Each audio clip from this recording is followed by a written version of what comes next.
வானொலியில் நீங்கள் கேட்டு மகிழ்ந்த தென்கட்சி கோ சுவாமிநாதன் அவர்களின் இன்று ஒரு தகவல் கதைகளை கேட்கலாம்.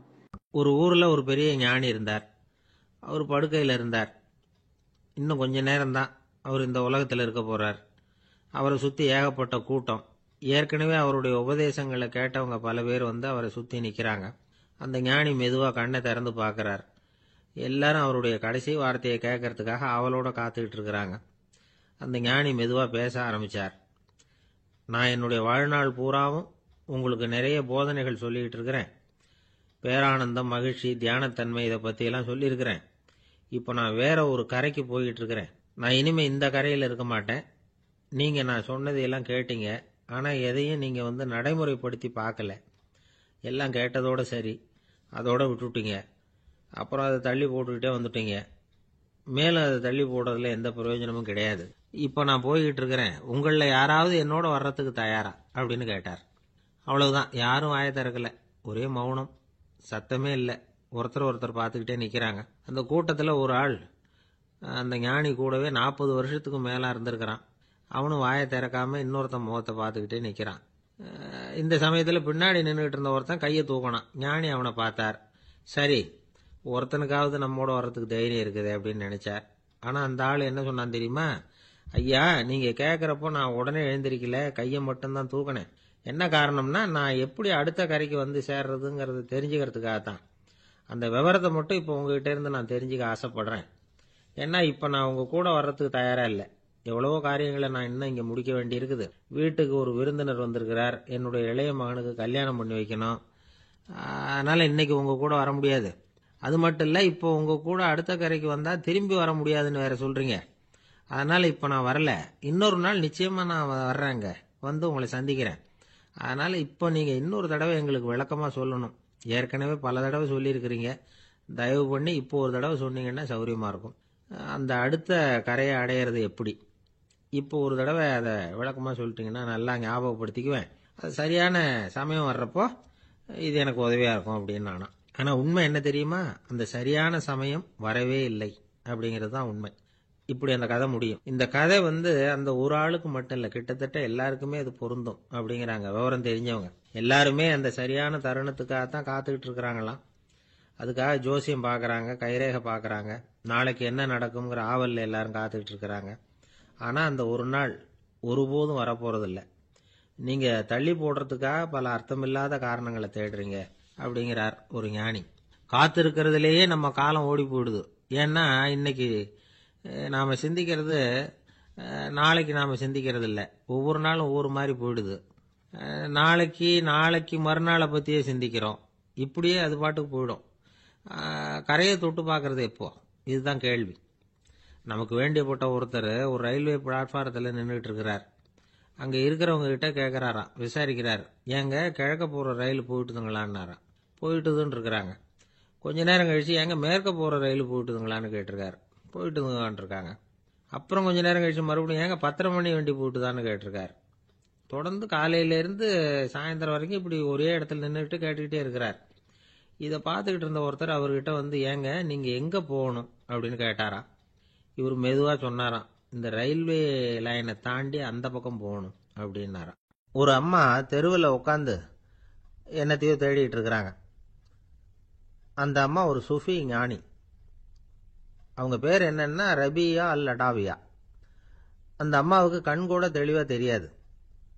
அந்த பக்கமாக வந்த சில பேர் இவங்களுக்கு உதவி செய்யறதுக்காக வந்தாங்க.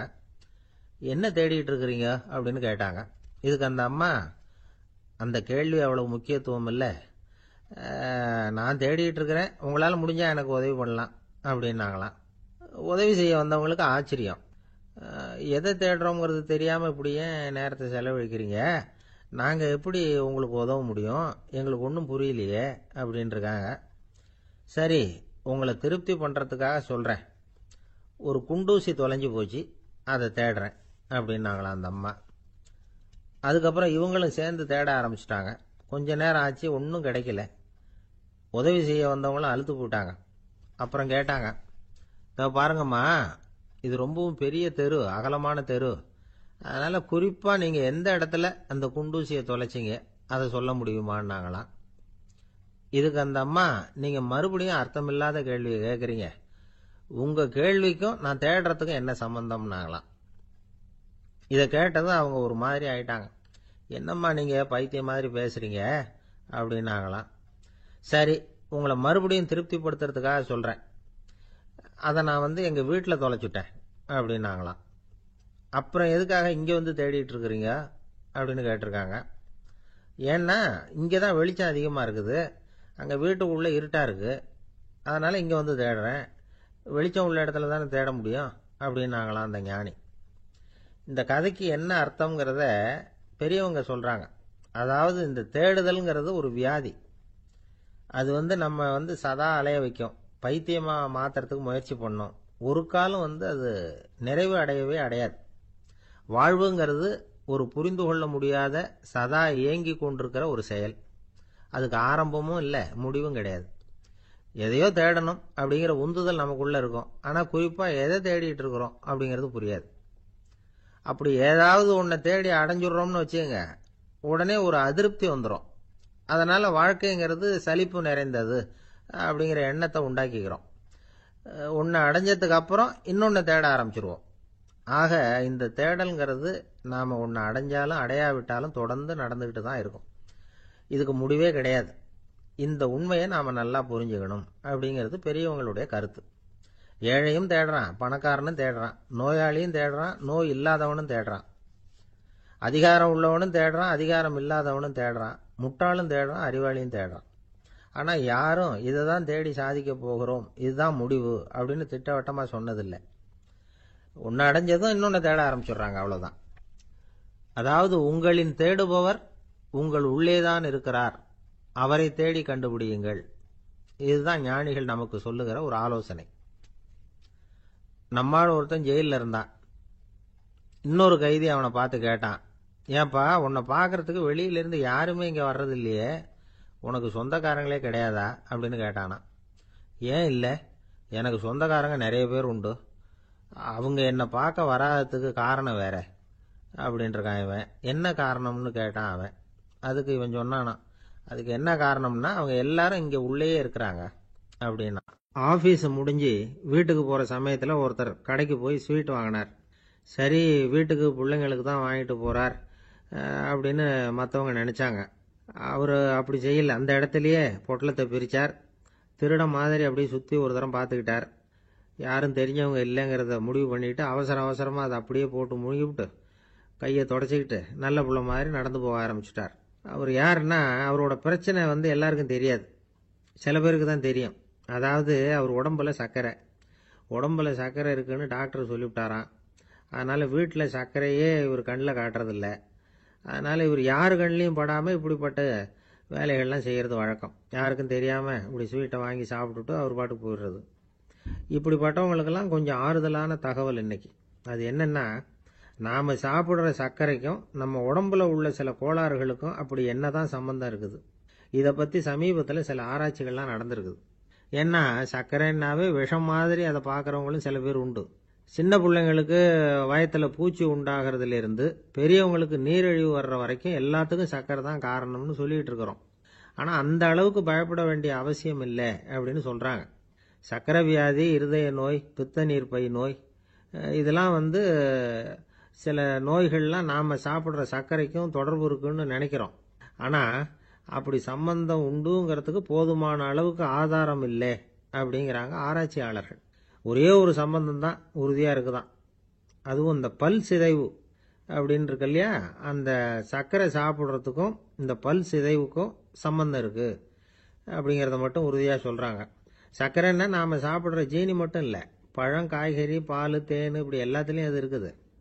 கேரட்டு கொடுக்குற சத்தில் 88% சர்க்கரை, ஆப்பிள் கொடுக்குற சக்தியில் 95% சர்க்கரை.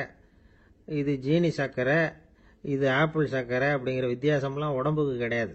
ரெண்டுமே உடனடியாக சக்தி கொடுக்குது. ஒரு ஸ்பூன் சர்க்கரையில் 16 கலோரி தான் சத்து இருக்குது. அதிகமாக சர்க்கரை சாப்பிட்டா நீரிழிவு வந்துருங்கிறது தப்பான ஒரு அபிப்பிராயம். டயபெட்டிஸுங்கிறது ஒரு மெட்டபாலிக் டிசார்டர், அவ்வளவுதான். அதாவது நாம் சாப்பிட்ற சர்க்கரையை நம்ம உடம்பு திறமையாக உபயோகப்படுத்திக்க முடியல அப்படின்னு அர்த்தம். அதனால தான் அதிகமாக இனிப்பு வேணாம்னு சொல்கிறோம். ஏற்கனவே உடம்பால முடியாத ஒன்றை மறுபடியும் அது தலையில் சுமத்தி அதிகமாக வேலை வாங்க வேணாமே அப்படிங்கிறதுக்காக தான். ஆகாரத்தில் அதிகமாக சர்க்கரை இருந்தால் அதனால் உடனே சர்க்கரை வியாதி வந்துடும்ங்கிறதுக்கு விஞ்ஞான ரீதியாக போதுமான ஆதாரம் இல்லை. அதனால் எப்போவாவது அதிகமாக ஸ்வீட்டு சாப்பிட்டுட்டா ஐயோ அதிகமாக சாப்பிட்டோமோ என்ன பண்ண போகுது தெரியலையே அப்படின்னு நினச்சி மனசை போட்டு குழப்பிக்க வேண்டியதில்லை. பொதுவாக எதுவுமே அதிகமாக வேண்டாம், எல்லாம் சீராக இருந்தால் போதும். நீரிழிவுங்கிறது புதுசாக வந்துட்ட ஒரு நோய் இல்லை, ரொம்ப காலமாகவே இருக்கிற ஒன்று தான். நம்ம முன்னோர்கள் இதை மதுமேகம் அப்படின்னு சொல்லுவாங்க. அதை கட்டுப்படுத்துறதுக்கு அவங்களே சில வழிமுறையை சொல்லி வச்சிருக்கிறாங்க. அது என்னென்னா வேற ஒன்றும் இல்லை, இந்த பாவக்காய், முள்ளங்கி, அருகம்புல் அவ்வளவுதான். வெள்ளை முள்ளங்கி இருக்குல்ல, அதை வாரத்துக்கு 3 நாள் சாப்பிட்டுக்கிட்டு வாங்க. நூலுக்கோல் ரொம்ப நல்லது. இல்லைன்னா முள்ளங்கி சாறு 1 ounce சாப்பிட்டுட்டு வரலாம். ரத்தத்தில் சேர்ற சர்க்கரை அளவு இதெல்லாம் கட்டுப்படுத்துது. சிறுநீரில் காணப்படுகிற சர்க்கரை அளவையும் சமநிலைப்படுத்துது. தினமும் ஆகாரத்தில் கோதுமை, கேழ்வரகு, வெந்தயம், கருவேப்பிலை, சோயாபீன்ஸ் எது கிடைக்குதோ சேர்த்துக்கலாம். இப்படிலாம் செஞ்சுக்கிட்டு வந்தால் அப்புறம் வீட்டுக்கு தெரியாமல் கடையில் போய் நின்றுக்கிட்டு ஸ்வீட் வாங்கி திருட்டுத்தனமாக சாப்பிட வேண்டிய அவசியமே உங்களுக்கு வராது. 2 ஆசாமிகள் கடற்கரையில் உட்காந்து சாவகாசமாக பேசிக்கிட்டு இருந்தாங்களாம்.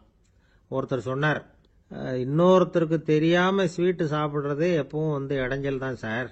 நேற்றுக்கு பாருங்க அப்படி தான் சாப்பிட்டுக்கிட்டு இருந்தேன், வீட்டுக்காரி கண்ணில் போட்டுவிட்டுது, அதுக்கப்புறம் ஒரே ரகலையாக போச்சு அப்படின்னாரா.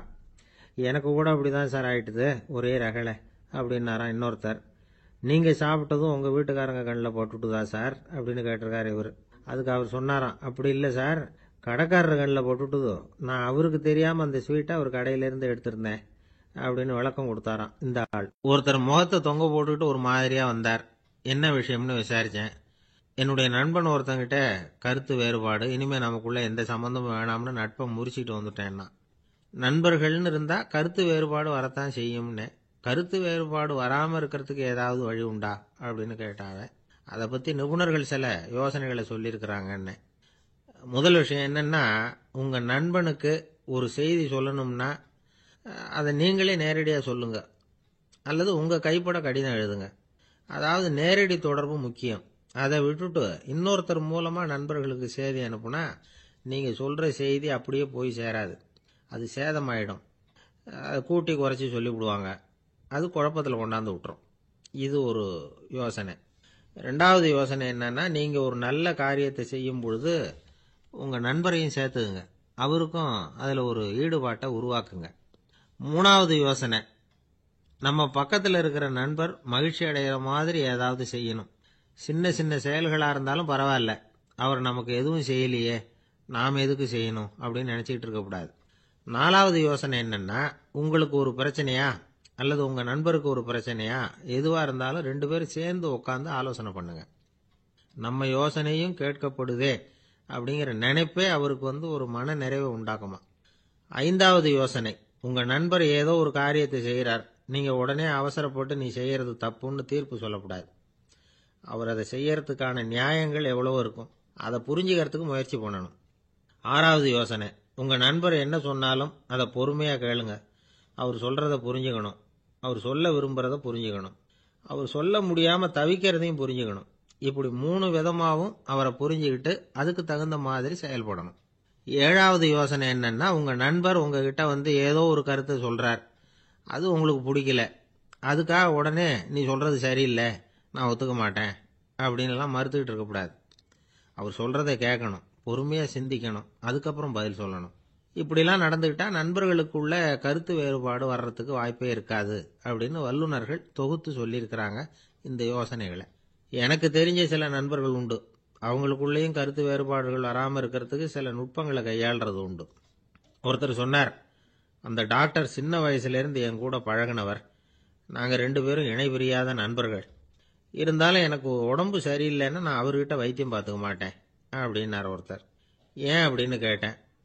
எங்கள் நட்பு கெட்டுப்போடக்கூடாது இல்லையா, அதனால தான் அப்படின்னாரு இவர். ஒரு நண்பர் அவசரமாக என்கிட்ட ஓடி வந்தார். அப்புறம் சொன்னார், என்னால் நம்பவே முடியல சார், என் பையனை அப்படி அப்படின்னு சொல்லி ஆச்சரியப்பட்டார். உங்கள் பையன் அப்படி என்னதான் செஞ்சுட்டான் அப்படின்னு கேட்டேன். என்னால் முடியாத ஒரு காரியத்தை அவன் செஞ்சுட்டான் சார் அப்படின்னார்.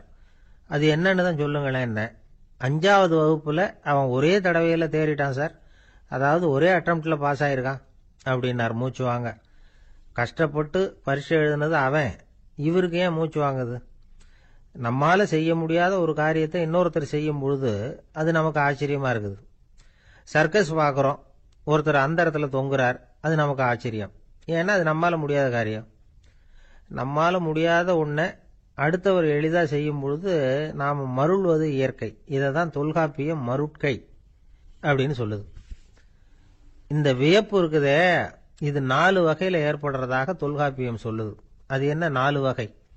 முதல் வகை எப்படின்னா புதுமையான அரிய செயல்களை செய்யறது. 2வது வகை என்னன்னா பெரும் செயல்களை செய்யறது. 3வது வகை என்னன்னா மிக நுட்பமான செயல்களை செய்யறது. 4வது வகை என்னன்னா ஆக்கம் தரும் செயல்களை செய்யறது. புதுமை, பெருமை, சிறுமை, ஆக்கமோடு மதினம் சாலா மருட்கை 4 அப்படிங்கிறது தொல்காப்பியம். இன்னைக்கு விஞ்ஞானம் புதுசு புதுசா எதையோ கண்டுபிடிக்குது. ஆரம்பத்தில் அது ஆச்சரியமா இருக்கு, அப்புறம் அது நமக்கு பழகி போடுது. வானொலி பெட்டி புதுசா வந்தப்போ ஒரு பெட்டி பேசுதுங்கிறது எவ்வளவு பெரிய ஆச்சரியம். இப்ப யாரும் அதை ஆச்சரியமா பார்க்கறது இல்ல. மதினம் சாலா மருட்கை அப்படின்னு ஒரு சொற்றொடர் வருது பாருங்க, அதுல கருத்தாழம் உண்டு. எதை பற்றியும் போதுமான அளவு புரிந்து கொள்ளாத போது ஒருத்தர் ஆச்சரியப்படுறார். புரிந்து கொண்ட பிறகு ஆச்சரியம் மறைஞ்சு போடுது. மிக நுட்பமான செயல்களும் நம்ம ஆச்சரியப்பட வைக்கும்.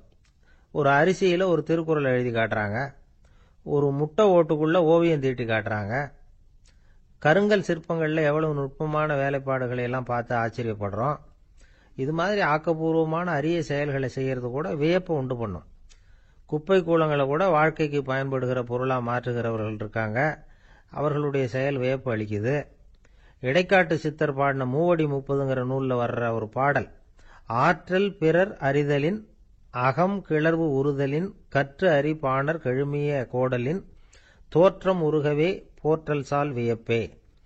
ஒருத்தருடைய ஆற்றல் தெரியாம இருந்தது, அவருடைய அரிய செயலை பார்க்கும் பொழுது வியப்பா இருந்தது, மனசுக்குள்ள கிளர்ச்சி. பாவலர்கள் இவர்களுடைய புகழை பாடி மற்றவர்களும் தெரிந்து கொள்ளுமாறு செய்கிறார்கள் அப்படிங்கறதுதான் ஒரு யதார்த்தமான உண்மை. ஆக எல்லா வகையிலும் மக்கள் தங்களுடைய வாழ்க்கையில முன்னேறுவதற்கான வழிகாட்டுகிற ஒரு மெய்ப்பாடு தான் வியப்புங்கிறது. இந்த காலத்துல நம்ம எப்படியெல்லாம் ஆச்சரியப்பட வைக்கிறாங்க. ஒரு ஆளை பிடிச்சி ஜெயிலில் கொண்டு வந்தாங்க. ஜெயில் அதிகாரி அவனை ரொம்ப ஆச்சரியமா பார்த்தாராம். இவன் கேட்டான், ஏன் சார் அப்படி பாக்குறீங்க, நான் இப்ப இங்க வர்றது உங்களுக்கு ஆச்சரியமா இருக்குதா அப்படின்னு கேட்டிருக்கான். இதுக்கு ஜெயில் அதிகாரி சொல்லியிருக்கார், நீ இப்போ இங்க வந்ததுல எனக்கு ஒன்றும் ஆச்சரியம் இல்லப்பா, ஏற்கனவே நீ இங்க இருந்து விடுதலையாகி போய் 6 மாசம் ஆச்சு, இவ்வளவு லேட்டா வர்றியே அதுதான் எனக்கு ஆச்சரியமா இருக்கு அப்படின்னாராம். ஒரு நண்பர், அவர்கிட்ட பேசிக்கிட்டு இருந்தேன். மனித உறவுகள் பத்தி அவர் சொல்லிட்டு இருந்தார். அமெரிக்காவில் தந்தை மகன் உறவு எப்படி இருக்கு அப்படிங்கறத விளக்கறதுக்கு அவர் ஒரு கதையை சொன்னார். ஒரு அப்பா பகல் பூராவும் அலுவலகத்தில் வேலை, ஓடி ஆடி உழைச்சிக்கிட்டு களைச்சி போய் ராத்திரி 10 மணிக்கு மேல வீடு திரும்பினான். வீட்டு வாசல்ல அவரோட மகன் காத்துக்கிட்டு இருக்கிறான், இன்னமும் தூங்கல. அப்பா வாசல்லையே தடுத்து நிறுத்தி, அப்பா உனக்கு சம்பளம் எவ்வளவு அப்படின்னு கேட்கறான். ஏற்கனவே ஆபீஸ் பிரச்சனைகளால அலுத்து போய் திரும்புற அப்பாவுக்கு கோவம் வந்துடுது. என்னடா இப்படிலாம் கேளுன்னு உங்க அம்மா உனக்கு சொல்லி கொடுத்தாளா அப்படின்னு சொல்லிட்டு உள்ள போய் சட்டையை கட்டி மாட்டிவிட்டு குளிச்சுவிட்டு மறுபடியும் வெளியில உடையை மாத்துகிற சமயம், அப்போ மறுபடியும் மகன் உள்ள நிக்கிறான் அவர் முன்னாடியே. அப்பா உனக்கு எவ்வளவு சம்பளங்கிறான் மறுபடியும். அப்பாவுக்கு எரிச்சல் அதிகமாயிட்டுது. மணிக்கு $20 போதுமா அப்படின்னார். அப்படின்னா எனக்கு ஒரு $10 தர முடியுமா மகன்? இதுக்கு தான் என் சம்பளம் எவ்வளவுன்னு கேட்டியா? 2ஆம் வகுப்பு படிக்கிற உனக்கு எதுக்குடா $10 அப்படின்னு கத்திவிட்டு தொலைக்காட்சி பெட்டியின் முன்னாடி போய் உட்காந்துக்கிட்டு ஏதோ நிகழ்ச்சியை பார்க்க ஆரம்பிச்சுட்டார்.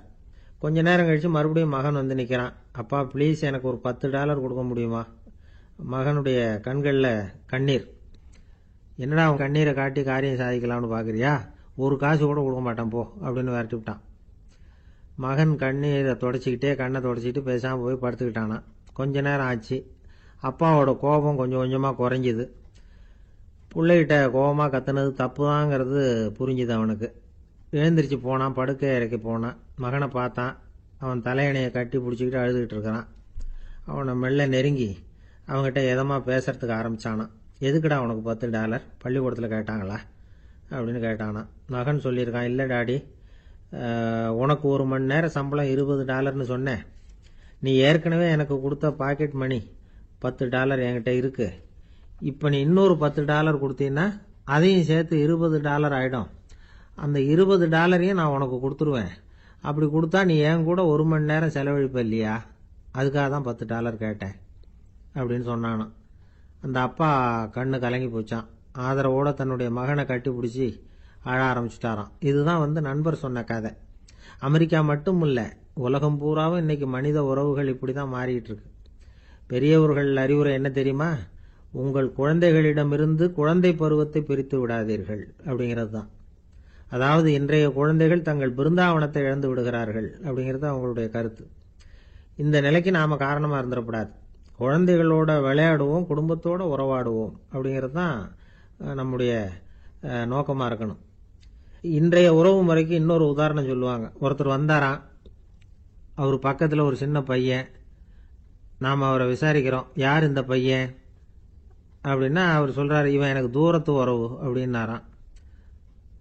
இந்த தூரத்து உறவுன்னா எப்படின்னு இருக்கான். இதுக்கு அவன் சொல்லியிருக்கிறான், இவன் எங்கள் அப்பாவுக்கு 8வது புள்ள அப்படின்னானா. ஒருத்தன் எப்படி நடந்துக்கிறாங்கிறத வச்சு தான் அந்த ஆள் எப்படிங்கிறத நாம் முடிவு பண்ணுறோம். ஆளுமைன்னு சொல்கிறோம்ல, அதுக்கு சூழ்நிலைகளை ஆளுகின்ற தன்மை அப்படின்னு விளக்கம் கொடுக்கிறார் ஒரு உளவியல் நிபுணர். சரி, ஒரு மனிதனுடைய ஆளுமையை உருவாக்குகிற விஷயங்கள் என்னென்ன? பிறப்பு, வளர்க்கப்பட்ட விதம், படிப்பு, நண்பர்கள், சமுதாயம், இப்படி நிறைய உண்டு. ஆளுமையின் அடிப்படையில் சில மனநோய்கள் உண்டாகுது. அதெல்லாம் என்னென்னங்கிறத தெரிஞ்சு வச்சுக்கிட்டோம்னா நம்ம கூட இருக்கிறவங்களை அடையாளம் கண்டுபிடிக்கிறதுக்கு அது ரொம்ப உபயோகமாக இருக்கும். ஃப்ரெனாய்டு ஆளுமை அப்படின்னு ஒன்று. இந்த கோளாறு உள்ளவங்க எப்படி இருப்பாங்க தெரியுமா? அதிக உணர்ச்சி, சந்தேகம், பொறாமை இதெல்லாம் அதிகமாக இருக்கும். வளைஞ்சு கொடுக்க மாட்டாங்க. அடுத்தவங்களோட இணக்கமான உறவு இருக்காது. அவங்க செய்கிற தப்புக்கெல்லாம் அடுத்தவங்களை குறை சொல்லிட்டு இருப்பாங்க. இது ஒரு ரகம். அடுத்தது ஸ்கிசாய்டு ஆளுமை அப்படின்னு சொல்கிறாங்க. இந்த கோளாறு உள்ளவங்க அடுத்தவங்களோட பழக கூச்சப்படுவாங்க. சின்ன வயசுலேயே இது ஆரம்பமாயிடுது. பகல் கனவுலேயே சஞ்சரிப்பாங்க. அவங்களுடைய விரோதம், கோபம் இதை கூட வெளியில் காட்டிக்க முடியாமல் இருப்பாங்க. இவங்களுக்கு அகமுகம், பிரச்சனைகள்லேருந்து ஒதுங்கி எதுலேயும் ஈடுபாடு இல்லாதவங்களா இருப்பாங்க. இப்படி ஒரு ரகம். அடுத்தது சைக்ளோதமிக் ஆளுமை அப்படின்னு சொல்கிறாங்க. அது என்னன்னா, உணர்ச்சிகளில் ஏற்றத்தாழ்வு அதிகமாக இருக்குமா. சில சமயம் பார்த்தா மகிழ்ச்சியாக இருப்பாங்க, சில சமயம் சோகமாக உட்காந்துருப்பாங்க. அவங்க மனநிலைக்கு தகுந்த மாதிரி சமூக நிகழ்ச்சிகளில் பங்கெடுத்துக்குவாங்க. இன்னொரு வகை என்னன்னா, எண்ண பீடிகை ஆளுமை அப்படின்னு பேர் வச்சிருக்கிறாங்க. அதுக்கு இவங்களுக்கெல்லாம் கரெக்டாக இருக்கணும். எல்லாம் சட்டத்திட்டம், இதுலேயும் ஒரு ஒழுங்குமுறை, இப்படி எதிர்பார்க்குற மனோபாவம். இவங்க எதிர்பார்ப்புக்கும் வரன்முறைக்கும் மற்றவங்க கட்டுப்படணும்னு நினைப்பாங்க. இந்த நிலைமை நீடிச்சா என்ன ஆகும் தெரியுமா? அலைக்கழிக்கிற எண்ணங்கள் திரும்ப திரும்ப ஒரே செயலை செய்ய தூண்டுற மன தளர்ச்சிக்கு ஆளாயிடுறாங்க. அடுத்தது ஹிஸ்டீரியா ஆளுமை. சின்ன விஷயத்தையெல்லாம் பெருசுபடுத்தி நாடகமாக்குற நடிகர்கள் இவங்க. உணர்ச்சி அதிகம் உள்ளவங்க. இவங்க மன எழுச்சியில் பக்குவமின்மை, குழந்தைத்தனம், முதிர்ச்சியின்மை எல்லாம் இருக்கும். தன்னலம் மிக்க குணம். பிறர் தன்னை மட்டுமே கவனிக்கணும்னு நினச்சி செயல்படுறது, இதெல்லாம் இவங்க அடையாளம். அடுத்த ரகம் எப்படின்னா, வளர்ச்சியற்ற ஆளுமைன்னு சொல்கிறாங்க. அடுத்தவங்களோட இணங்கி போக முடியாதவங்க, அறிவு, மன எழுச்சி, சமூக உறவு இதில் எல்லாம் போதுமான வளர்ச்சியையும் நிறைவையும் பெற முடியாதவங்க. இவங்களால வாழ்க்கையில் முன்னேற முடியாது. பிச்சைக்காரங்க, குற்றவாளிகள், இவங்க கிட்டெல்லாம் இது மாதிரியான ஆளுமை அதிகமாக இருக்குமா. அடுத்தது என்னென்னா, சோர்வுடைய ஆளுமை. எதுலேயும் உற்சாகம் இல்லாமல் சோர்ந்து போயிருப்பாங்க. அதுக்கெல்லாம் நமக்கு வலிமை இல்லைப்பா அப்படின்னு சொல்லிட்டு இருப்பாங்க. சின்ன விஷயங்களுக்கெல்லாம் அதிர்ச்சி அடையிறது, வாழ்வின் சுவையை அனுபவிக்க முடியாதவங்க. இன்னொரு ரகம், இது கொதித்தெழும் ஆளுமைங்கிறாங்க. எதுக்கு எடுத்தாலும் ஆத்திரம், குரோதம், வன் செயல் இதுல எல்லாம் ஈடுபாடு, இப்படி உள்ளவங்க. நத்தை வகை ஆளுமை அப்படின்னு ஒன்று. அடுத்தவங்க மேலே விரோதம் இருக்கும், அடிக்கணுங்கிற எண்ணம் இருக்கும். ஆனால் அதை அப்படியே வெளியில் காட்டாமல் அதே சமயம் அமைதியான முறையில் வெறுப்பை வெளிக்காட்டுற ரகம். இவங்கெல்லாம் பேசாமல் கம்முன்னு இருந்துக்கிட்டே நினைச்சதை நிறைவேற்றிக்கிறவாங்க. முன்ஜாக்கிரதை ஆளுமை அப்படின்னு ஒரு ரகமா. பாதுகாப்பின்மை, சந்தேகம், முழுமையின்மை, அறவேக்காட்டுத்தனம் இந்த மனப்போக்கு அதிகமாக இருக்கிறதுனால அகம்பாவம், புடிவாதம், எச்சரிக்கை எல்லாம் அளவுக்கு மீறி இருக்கும். இதுவரைக்கும் நாம் பேசிக்கிட்டு இருந்த ஆளுமை பண்புகள் அளவுக்கு அதிகமாக போயிட்டுதுன்னா ஆளுமை கோளாறுகள் ஏற்படும். அதன் அடிப்படையில் மனவியாதிகள் வருமா. அதனால இணக்கமான, எல்லாரும் விரும்புகிற இயல்பான ஆளுமையை பெறுவதற்கு நாம் முயற்சி செய்யணும் அப்படிங்கிறது மனோதத்துவ நிபுணர்களுடைய ஆலோசனை. ஒருத்தர் ஒரு மனோதத்துவ டாக்டரை தேடிட்டு வந்தாராம். டாக்டர், எனக்கு மனசில் ஏதோ வியாதி, ஆளுமை கோளாறு, அதாவது எனக்கு சீக்கிரமாக செத்து போனால் தேவையில்லைன்னு தோணுது அப்படின்னாராம். உடனே அந்த டாக்டர், சரி அப்படின்னா இங்கே இருங்க, நான் வைத்தியம் பார்க்குறேன் அப்படின்னு. ஒரு ஆசாமி வேகமாக ஓடிக்கிட்டு இருந்தான். ஏன் இப்படி ஓடுறேன்னு கேட்டார் இன்னொருத்தர். அங்கே ஒரு ஆள் அடிபட்டு கிடக்கிறான், அதை பார்த்தேன், உடனே ஓடுறேன்னா. எங்கேன்னு கேட்டார். ஆஸ்பத்திரிக்குன்னா. ஒரு ஆள் அடிபட்டு கிடக்கிறத பார்த்தா உடனடியாக நாம் செய்ய வேண்டியது முதல் உதவி, அதுக்கப்புறம் தான் ஆஸ்பத்திரி. இன்னைக்கு விபத்துங்கிறது சர்வசாதாரணமாக நடந்துகிட்டு இருக்குது. வாகன விபத்து, வெடிகுண்டு விபத்து, தீ விபத்து, கட்டடம் சரியறது, பூகம்பம், இப்படி நிறைய நடக்குது. ஒரு விபத்தை பார்த்துட்டா நம்மள பல பேர் நமக்கு என்னத்துக்கு வம்புன்னு ஒதுங்கி போயிடுறதும் உண்டு. சில பேர் துணிஞ்சு கிட்ட போய் உதவி செய்யறதும் உண்டு. அப்படி உதவி செய்ய நினைக்கிறவங்களுக்கு உபயோகப்படுற தகவல் இது. விபத்தில் காயமடைஞ்சவங்களை 3 பிரிவாக பிரிக்கலாமா. முதல் வகை கொஞ்சம் சீரியஸ் ஆனது, உயிருக்கு உடனே ஆபத்து தரக்கூடியது. மூளை காயம், முகம், கழுத்து காயங்கள், இருதயம், நுரையீரல் காயங்கள், வயத்தில் உள்ளுறுப்பு காயங்கள், அதிகப்படியான இரத்தப்போக்கு, இதனால எல்லாம் பாதிக்கப்பட்டிருந்தா அது முதல் வகை அப்படின்னு நாமளே மனசுக்குள்ள முடிவு பண்ணிக்கணும். இவங்களுக்கெல்லாம் உடனடியாக முதல் உதவி கொடுக்கணும். தாமதப்படுத்தாமல் ஆஸ்பத்திரிக்கு கொண்டுகிட்டு போயிடணும். இப்படி கொஞ்சம் எச்சரிக்கையாக நடந்துக்கிட்டா அவங்கள பல பேரை காப்பாற்றி போடலாம். 2வது வகை எப்படின்னா, முதல் உதவி விரைவாக கிடைச்சா உயிர் பிழைக்கக்கூடிய மார்பு காயங்கள், கைகால் எலும்பு முறிவு, இடுப்பு முதுகெலும்பு காயம், சீரான இரத்த சேதம், இப்படிப்பட்டவங்களை 2வது வகையாக பிரிக்கணும். ஆபத்து இல்லாத சிராய்ப்புகள், சிறு காயங்கள், இரத்த உறைவுகள், இதனால் பாதிக்கப்படுறவங்க 3வது வகை. ஒருத்தர் தலையில் அடிபட்டு நினைவு இழந்துட்டாருன்னு வச்சுங்க, அவருக்கு வாந்தி வர்றதுனால புறையேறி மூச்சு அடைப்பு உண்டாகும். இப்படி ஆகாமல் இருக்கிறதுக்காக தலையை ஒரு பக்கமாக சாய்ச்சி வைக்கலாம். நாடி துடிப்பையும் இதய துடிப்பையும் தொட்டு பார்க்கணும். அது குறைஞ்சிருந்தாலும் சரி, நின்று இருந்தாலும் சரி, அவர் மார்பை நிமிஷத்துக்கு 80 தடவை உள்ளங்கையால் அழுத்தி இதய துடிப்பை மீட்கிறதுக்கு உதவி பண்ணணும். கழுத்தில் காயம்பட்டாலும் ஆபத்து அதிகம். கழுத்துக்கு அடியில் ஒரு துண்டை மடித்து வைக்கலாம். 2 பக்கமும் சின்ன தலையணை அல்லது துணி மடிப்புகளை வச்சு கழுத்தை அதிகமாக அசையாமல் பார்த்துக்கலாம். முதுகெலும்பு முறிஞ்சிருக்குமோ அப்படிங்கிற சந்தேகம் இருந்ததுன்னா அவரை அதிகமாக அசைய விடக்கூடாது. அதிகமாக அசைஞ்சால் தண்டு இடத்துல பாதிப்பு ஏற்பட்டு கைகால் விளங்காமல் போயிடும். அவரை ஒரு கனமான போர்வை இல்லைன்னா பாயில் படுக்க வச்சு 4 பேர் மெதுவாக தூக்கி மருத்துவ உதவிக்கு அனுப்பி வைக்கலாம். கையெலும்பு முறிஞ்சிருந்தா முறிஞ்ச பாகத்தை உடம்போட சேர்த்து அசையாமல் கட்டி போடலாம். கால் எலும்பு முறிஞ்சிருந்தா மற்ற காலோட சேர்த்து கட்டி போடலாம். முறிஞ்ச பாகம் தொங்காமல் பார்த்துக்கணும், அப்போ தான் வீக்கம் உண்டாகாமல் இருக்கும். வெட்டு காயம், குண்டடிப்பட்ட காயம், இதுல எல்லாம் ரத்தப்போக்கு அதிகமாக இருக்கும். ரத்தம் வெளியேற வெளியேற ஆபத்து அதிகம். சுத்தமான துணியை பல மடிப்புகளை மடித்து காயத்தின் மேலே வச்சு அழுத்தமாக ஒரு 10 நிமிஷம் பிடிச்சிக்கணும். ரத்தம் நின்ன உடனே காயத்துக்கு கட்டு போடலாம். சில சமயம் காயம்பட்ட பாகத்தை உயரமாக தூக்கி பிடிச்சிக்கிட்டா தான் ரத்த கசிவு நிற்கும். இந்த விவரங்களை எல்லாம் கொஞ்சம் மனசில் வாங்கி வச்சுக்கிட்டோம்னா சமயத்தில் உதவும். ஏன்னா இந்த காலத்தில் விபத்து எந்த ரூபத்தில் எப்போ வரும்னு யூகிக்கவே முடியல. நண்பர் ஒருத்தர் சொன்னார், நேற்றுக்கு பாருங்க சார், என் கண்ணு முன்னாடியே ஒரு சின்ன விபத்து நடந்ததுன்னார். என்னன்னு விசாரித்தோம். ஒரு பஸ்ஸில் வந்துக்கிட்டு இருந்தேன். அந்த பஸ்ஸில் பின்பக்கம் படி ஓரமாக நின்றுக்கிட்டு இருந்த ஒருத்தர் ரோட்டில் விழுந்துட்டார். டிரைவர் அதை கவனிக்கல, நிறுத்தாமல் அவர் பாட்டுக்கு போகிறாருன்னார். கண்டக்டர் உடனே விசில் கொடுத்து பஸ்ஸை நிறுத்த வேண்டியது தானே அப்படின்னோம். அதுதான் சார் முடியாமல் போச்சுன்னார் அவர். ஏன்னு கேட்டாங்க. தவறி கீழே விழுந்ததே அந்த கண்டக்டர் தான் சார் அப்படிங்கிறார். ஒரு சீன தேசத்து அரசர் இருந்தார். அவருக்கு வயசாயிட்டுது. அவருக்கு அடுத்தபடியாக அவருடைய புள்ள பட்டத்துக்கு வரணும், ஆட்சி பொறுப்பை ஏற்றுக்கணும். ஒரு நல்ல தலைவனுக்கு இருக்க வேண்டிய பண்புகள்லாம் தன்னுடைய மகனுக்கு இருக்கணும்னு விரும்பினார் அந்த அரசர். அதனால இளவரசனை பக்கத்தில் இருந்த ஒரு குரு கிட்ட அனுப்புனார். இளவரசன் அவர்கிட்ட போய் சேர்ந்தான். அந்த குரு என்ன பண்ணார் தெரியுமா? இவனை பார்த்து சொன்னார், இதை பாருப்பா, நீ என்ன பண்ற, இப்பவே பக்கத்தில் இருக்கிற காட்டுக்கு போ, நடு காட்டில் போய் ஒரு இடத்துல உட்காந்துக்கோ. அங்கே என்னென்ன சத்தம்லாம் உன் காதில் விழுதுன்னு கவனிச்சு கேளு. உன் காதில் விழுந்த ஓசைகள் என்னென்னங்கிறத என்கிட்ட சொல்லு, அதுதான் எனக்கு தெரியணும், உனக்கு வேலையும் அதுதான் அப்படின்னு சொல்லி அனுப்பி வச்சுட்டார். இளவரசன் காட்டுக்கு போனான். குரு சொன்னபடியே ஒரு இடத்துல உட்காந்து கவனிச்சு கேட்டான். அதுக்கப்புறம் குரு கிட்ட திரும்பி வந்தான். என்னென்ன சத்தம்லாம் கேட்ட அப்படின்னு கேட்டார் குரு.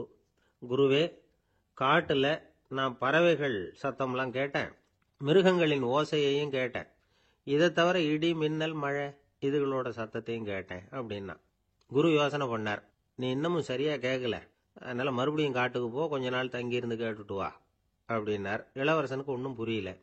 இருந்தாலும் குருவின் கட்டளையாச்சே, மறுக்க முடியுமா? உடனே அவன் மறுபடியும் காட்டுக்கு போனான். ஒரு இடத்துல உட்காந்தான். கொஞ்ச நேரம் உன்னிப்பா கவனிச்சு கேட்டான். சில நாள் கழிச்சு குரு கிட்ட திரும்பி வந்தான். குருவே, இந்த தடவை சில துல்லியமான சத்தங்களை எல்லாம் கேட்டான்.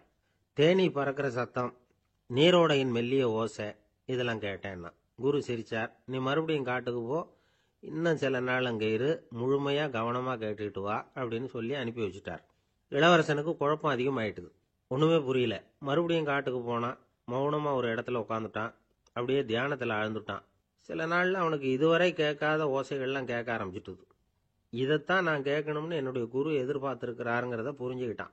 உடனே குரு கிட்ட ஓடனான். குருவே, இந்த தடவை காதுகளுக்கு கேட்க முடியாத சில ஓசைகளை கூட என்னால உணர முடிஞ்சுது. பூ மலருகிற ஓசை, சூரியனால பூமி சூடாகிறப்போ எழுகிற ஓசை, காலை பனித்துளியை இந்த புல்லெல்லாம் குடிக்கிற ஓசை, இது எல்லாம் என்னால நல்லா கேட்க முடிஞ்சுது அப்படின்னா. குருவுக்கு இப்பதான் திருப்தி ஏற்பட்டுதான். இளவரசனை பார்த்து சொன்னார், இதை பாருப்பா, இப்பதான் நாட்டை ஆளுகிற தகுதி உனக்கு வந்திருக்குது அப்படின்னு சொல்லி அதுக்கு விளக்கமும் கொடுத்தாராம். எந்த அரசன் தன்னுடைய மக்களின் இதயம் பேசுகிற மௌன மொழிய, மௌன வார்த்தைகளை கேட்கிறானோ அவன்தான் ஆள தகுதி உள்ளவன். எந்த அரசன் தன்னுடைய மக்களின் உணர்ச்சிகளை உண்மையா உணர்றானோ அவன்தான் முதன்மையான அரசன். போலி வார்த்தைகளை மட்டும் கேட்டுட்டு பல மௌன ராகங்களை காதுல வாங்கிக்காதவன் அரசனே இல்லை. எந்த நாட்டுல எப்போ ஒரு அரசன் தன்னுடைய மக்களின் உணர்ச்சிகளை கேட்க மறுக்கிறானோ அன்னையிலிருந்தே அந்த நாடு அழிய தொடங்குது அப்படின்னு அர்த்தம். இதுதான் அந்த குரு இளவரசனுக்கு போதிச்சது. வாயால பேசுறத மட்டும் கேட்டு ஏமாறப்படாது, உணர்ச்சிகளையும் கேட்கறதுல தான் மனப்பக்குவம் உண்டாகும். மக்கள் உணர்ச்சிகளை புரிந்து கொள்ளாத அரசர்கள் நீடிச்சிருக்க முடியாது. அது மாதிரி நாடுகள்ல அடிக்கடி குழப்பம் தான் உண்டாகும். அப்படி இருந்தா அடிக்கடி ஆட்சி மாறிட்டு இருக்கும். அப்படிப்பட்ட ஒரு தேசம், அங்க ஒரு சிறைச்சாலையில 3 கைதிகள் பேசிக்கிட்டு இருந்தாங்க. ஒருத்தன் சொன்னான், நான் இந்த நாட்டு ராஜாவை எதிர்த்து பேசிக்கிட்டு இருந்தேன், அதனால என்னை பிடிச்சி கொண்டாந்து இங்க போட்டுட்டாங்க அப்படின்னு நான் ஒருத்தன். இன்னொருத்தன் சொன்னான், நான் இந்த நாட்டு ராஜாவை ஆதரிச்சு பேசிக்கிட்டு இருந்தேன், அதனால என்ன பிடிச்சி கொண்டாந்து இங்க தள்ளிவிட்டாங்க அப்படின்னா. அது சரி, நீ என்ன தப்பு பண்ண அப்படின்னு சொல்லி 3வது ஆளை பார்த்து இவங்க கேட்டாங்க. அதுக்கு அந்த ஆளு சொல்றான், நான் தான் இந்த நாட்டு ராஜா அப்படின்னா. இந்த காலத்து புள்ள ஒருத்தன் தன்னோட அப்பாவை பார்த்து சொன்னான், அப்பா, நான் உனக்கு உதவி செய்யலாம்னு நினைக்கிறேன், என்ன உதவி செய்யணும்னு சொல்லு அப்படின்னா. நீ சும்மா இருந்தா அதுவே எனக்கு செய்யற பெரிய உதவிடா அப்படின்னார் அப்பா. சும்மா இருக்கிறதும் ஒரு உதவி தான், அது மாதிரி மௌனமும் ஒரு சமூக சேவை தான் அப்படிங்கிறார் காஞ்சி பெரியவர். நமக்கு 5 புலன்கள் இருக்கு, மெய், வாய், கண், மூக்கு, செவி. இந்த 5லேயும் அதிகப்படியான வேலை எதுக்குன்னு நினைக்கிறீங்க? வாய்க்கு தான். ஏன்னா அதுக்கு 2 வேலை. இப்போ கண்ணுக்கு பார்க்கறது மட்டும்தான் வேலை, காதுக்கு கேட்கறது மட்டும்தான் வேலை, மூக்குக்கு வாசனை அறியறது தான் வேலை, உடம்புக்கு உணர்றது மட்டும்தான் வேலை. ஆனால் வாய் அப்படி இல்லை, அதுக்கு 2 வேலை. சாப்பிட்றதும் அதுதான், பேசுறதும் அதுதான்.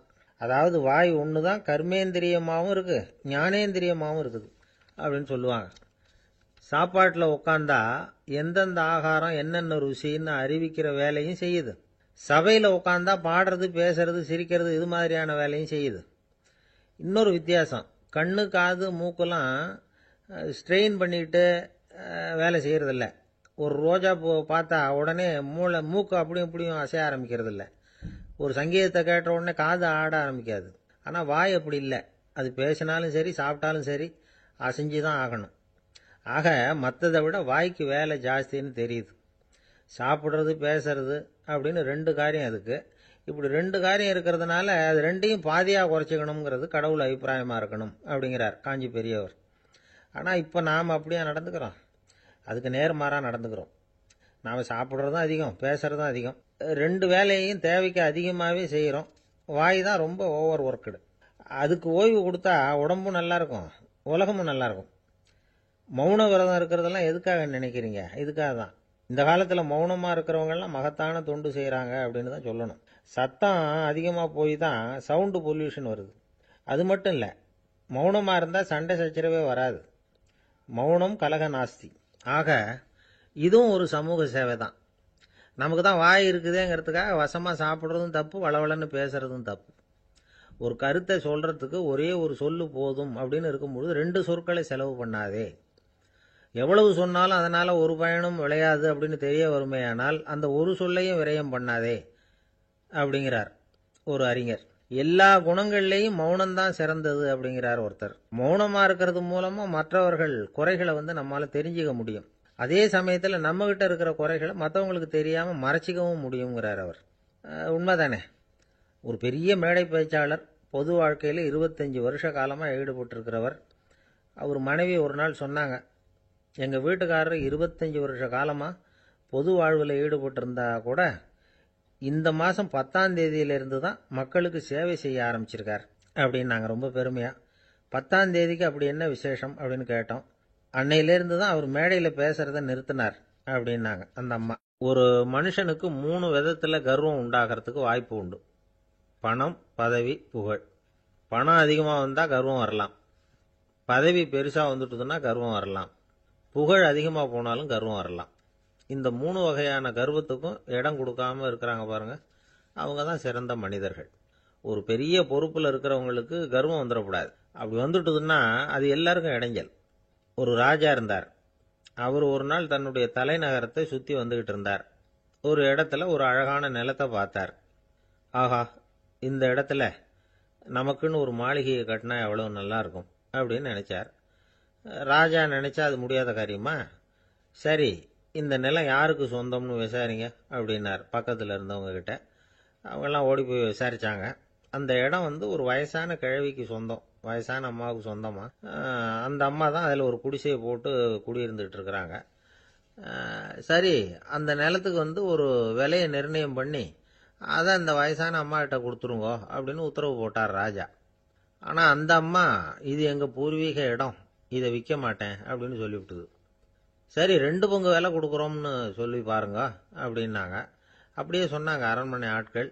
அதுக்கும் சம்மதிக்கலை அந்த அம்மா. இதை கேள்விப்பட்டதும் ராஜாவுக்கு கோபம் வந்துட்டுது. தன்னுடைய ஆளுங்களை கூப்பிட்டார். போய் அந்த குடிசையை பிரிச்சு எறிங்க, காசெல்லாம் ஒன்றும் கொடுக்காதீங்க அப்படின்னு கத்தினார். அவ்வளோதான். அடுத்த நிமிஷம் அரண்மனை ஆசாமிகள் போனாங்க, குடிசையை பிரித்து எரிஞ்சாங்க. அந்த வயசான அம்மா இருக்கு, அதுவும் அந்த இடத்த விட்டு துரத்தி விட்டாங்க. அந்த இடத்துல ஒரு அரச மாளிகையை கட்டி முடிச்சிட்டாங்க. அந்த வயசான அம்மா பாவம், ராஜாவே இப்படி பண்ணால் யார்கிட்ட போய் முறையிட முடியும்? ஒரு ஞானி இருந்தார், அவர்கிட்ட போய் சொன்னாங்க. அவர் இவங்க சொன்னதை கேட்டு மனசில் வச்சுக்கிட்டார். ஒரு நாள் அந்த ராஜாவே இந்த ஞானியை கூப்பிட்டார். புதுசாக ஒரு மாளிகை கட்டியிருக்கிறேன், வந்து பாருங்கன்னு. சரின்னு சொல்லி இந்த பெரியவர் ஒரு நாள் அந்த மாளிகைக்கு போனார். சும்மா போகல, ஒரு கழுதையையும் ஓட்டிகிட்டு போனார். கொஞ்சம் சாக்குகள், வெத்து சாக்கு, அதையும் எடுத்து கழுதை முதுகில் போட்டு கழுதையை ஓட்டிகிட்டு போகிறார். ராஜா பார்த்தார். அவருக்கு இது ஆச்சரியமாக இருந்தது. என்ன இது, மாளிகைக்கு வந்துட்டு போங்கன்னு கூப்பிட்டா கழுதை, சாக்கு இதெல்லாம் கொண்டு வராரே, ஒன்றும் புரியலையேன்னு நினைச்சார். எதுக்காக இதெல்லாம்னு கேட்டார். அரசருடைய தோட்டத்திலிருந்து கொஞ்சம் மண் எடுத்துகிட்டு போகிறதுக்கு ஆசைப்படுறேன், அதுக்கு நீங்கள் அனுமதி கொடுக்கணும் அப்படின்னாரு இவர். இது என்ன வேடிக்கையான கோரிக்கையாக இருக்குது அப்படின்னு நினைச்சார் ராஜா. இருந்தாலும் மண்ணு தானே கேட்குறாரு, எடுத்துகிட்டு போகட்டுமே அப்படின்னு நினைச்சார். சரின்னு அனுமதி கொடுத்தார். அந்த பெரியவர் தோட்டத்துக்கு போனார், மண்ணை வெட்டினார், சாக்கில் போட்டு நிரப்புனார். ராஜாவை கொஞ்சம் கிட்ட வாங்கன்னு கூப்பிட்டார். இந்த மண் மூட்டையை தூக்கி கழுதையோட முதுகில் வைக்கணும், கொஞ்சம் உதவி பண்ணுங்கன்னார். ஓ, பண்ணுறேனே அப்படின்னு சொல்லி ராஜா கிட்ட போனார். மூட்டையை தூக்கி பார்க்குறாரு, முடியல, திணறி போட்டார். இப்போ அந்த ஞானி பேசினாராம். அரசே, இந்த ஒரு சாக்கு மண்ணையே உங்களால் தூக்க முடியல, அந்த கிழவிகிட்ட இருந்து அந்த அக்கிரமமாக அபகரித்த இந்த தோட்டம் பூராவையும் சுமக்கணும்னு ஆசைப்படுறீங்களே, அது உங்களால் முடியுமா அப்படின்னு கேட்டாராம். ராஜா யோசனை பண்ண ஆரம்பித்தார். தன்னுடைய செயலுக்காக வருத்தப்பட்டாராம்.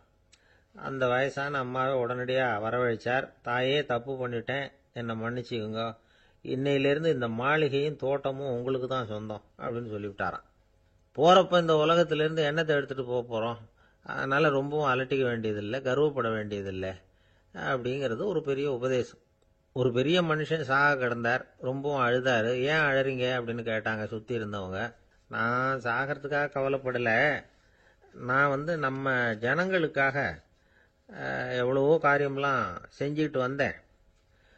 நான் செஞ்சுக்கிட்டு வந்த சேவையை இனிமேல் யார் செய்ய போகிறாங்க, அது யாரால முடியும், அதை நினச்சி தான் அழறேன் அப்படின்னாராம். ஒருத்தர் முன்னாடி வந்தார்.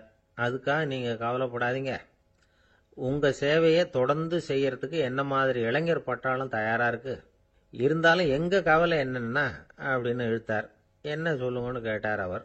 நீங்க இதுவரைக்கும் என்ன சேவை செஞ்சுக்கிட்டு வந்தீங்க, அதுதான் எங்களுக்கு இன்னமும் புரியாத புதிரா இருக்கு அப்படின்னாராம் அவர். ஒருத்தர் ஒரு தவறு செஞ்சு விடுறாருன்னு வச்சுக்கங்க, உடனே நீ செஞ்சது தவறு அப்படின்னு சொல்றது ஒரு வகை. அதுக்கு பதிலா எது சரின்னு அவர் புரிந்து கொள்ள உதவி செய்யறது இன்னொரு வகை. இந்த ரெண்டாவது வகை இருக்கு பாருங்க, நிர்வாக இயல்ல இது ரொம்ப முக்கியம். அலுவலகத்தில் வேலை பார்க்குற ஒருத்தர் முக்கியமாக தெரிஞ்சுக்க வேண்டியது என்ன தெரியுமா? சக ஊழியர்கள் கிட்ட எப்படி பழகணும், மேலதிகாரிகள் கிட்ட எப்படி பழகணும், தனக்கு கீழே வேலை செய்கிறவங்க கிட்ட எப்படி பழகணும், வாடிக்கையாளர்கள் கிட்ட எப்படி பழகணும், இவங்க எல்லார்கிட்டையும் செம்மையான உறவை ஏற்படுத்திக்கிறது எப்படி, இதையெல்லாம் சொல்லிக் கொடுக்குற பாடம் தான் இன்டர் பர்சனல் ஸ்கில், திறமையான உறவு அப்படிங்கிறது. எந்த வேலையில் இருந்தாலும் சரி, இந்த உறவுகளை வளர்க்கும் திறன் உள்ளவங்க சீக்கிரம் முன்னுக்கு வந்துடுறாங்க. மற்றவங்க கிட்ட உறவை பலப்படுத்திக்கிறது எப்படி அப்படின்னு தெரிஞ்சுக்கிட்டோம்னா எந்த ஒரு தடையையும் சுலபமாக தாண்டி செய்கிற தொழிலில் முன்னுக்கு வந்துடலாம். ஹார்வர்டு பல்கலைக்கழகத்தில் ஒரு கணக்கெடுப்பு பண்ணி பார்த்தாங்களாம். பார்க்கிற வேலையில் எது மாதிரி குணாதிசயம் உள்ளவங்க வேகமாக முன்னுக்கு வர்றாங்க அப்படின்னு தெரிஞ்சுக்கிறதுக்காக இந்த கணக்கெடுப்பு.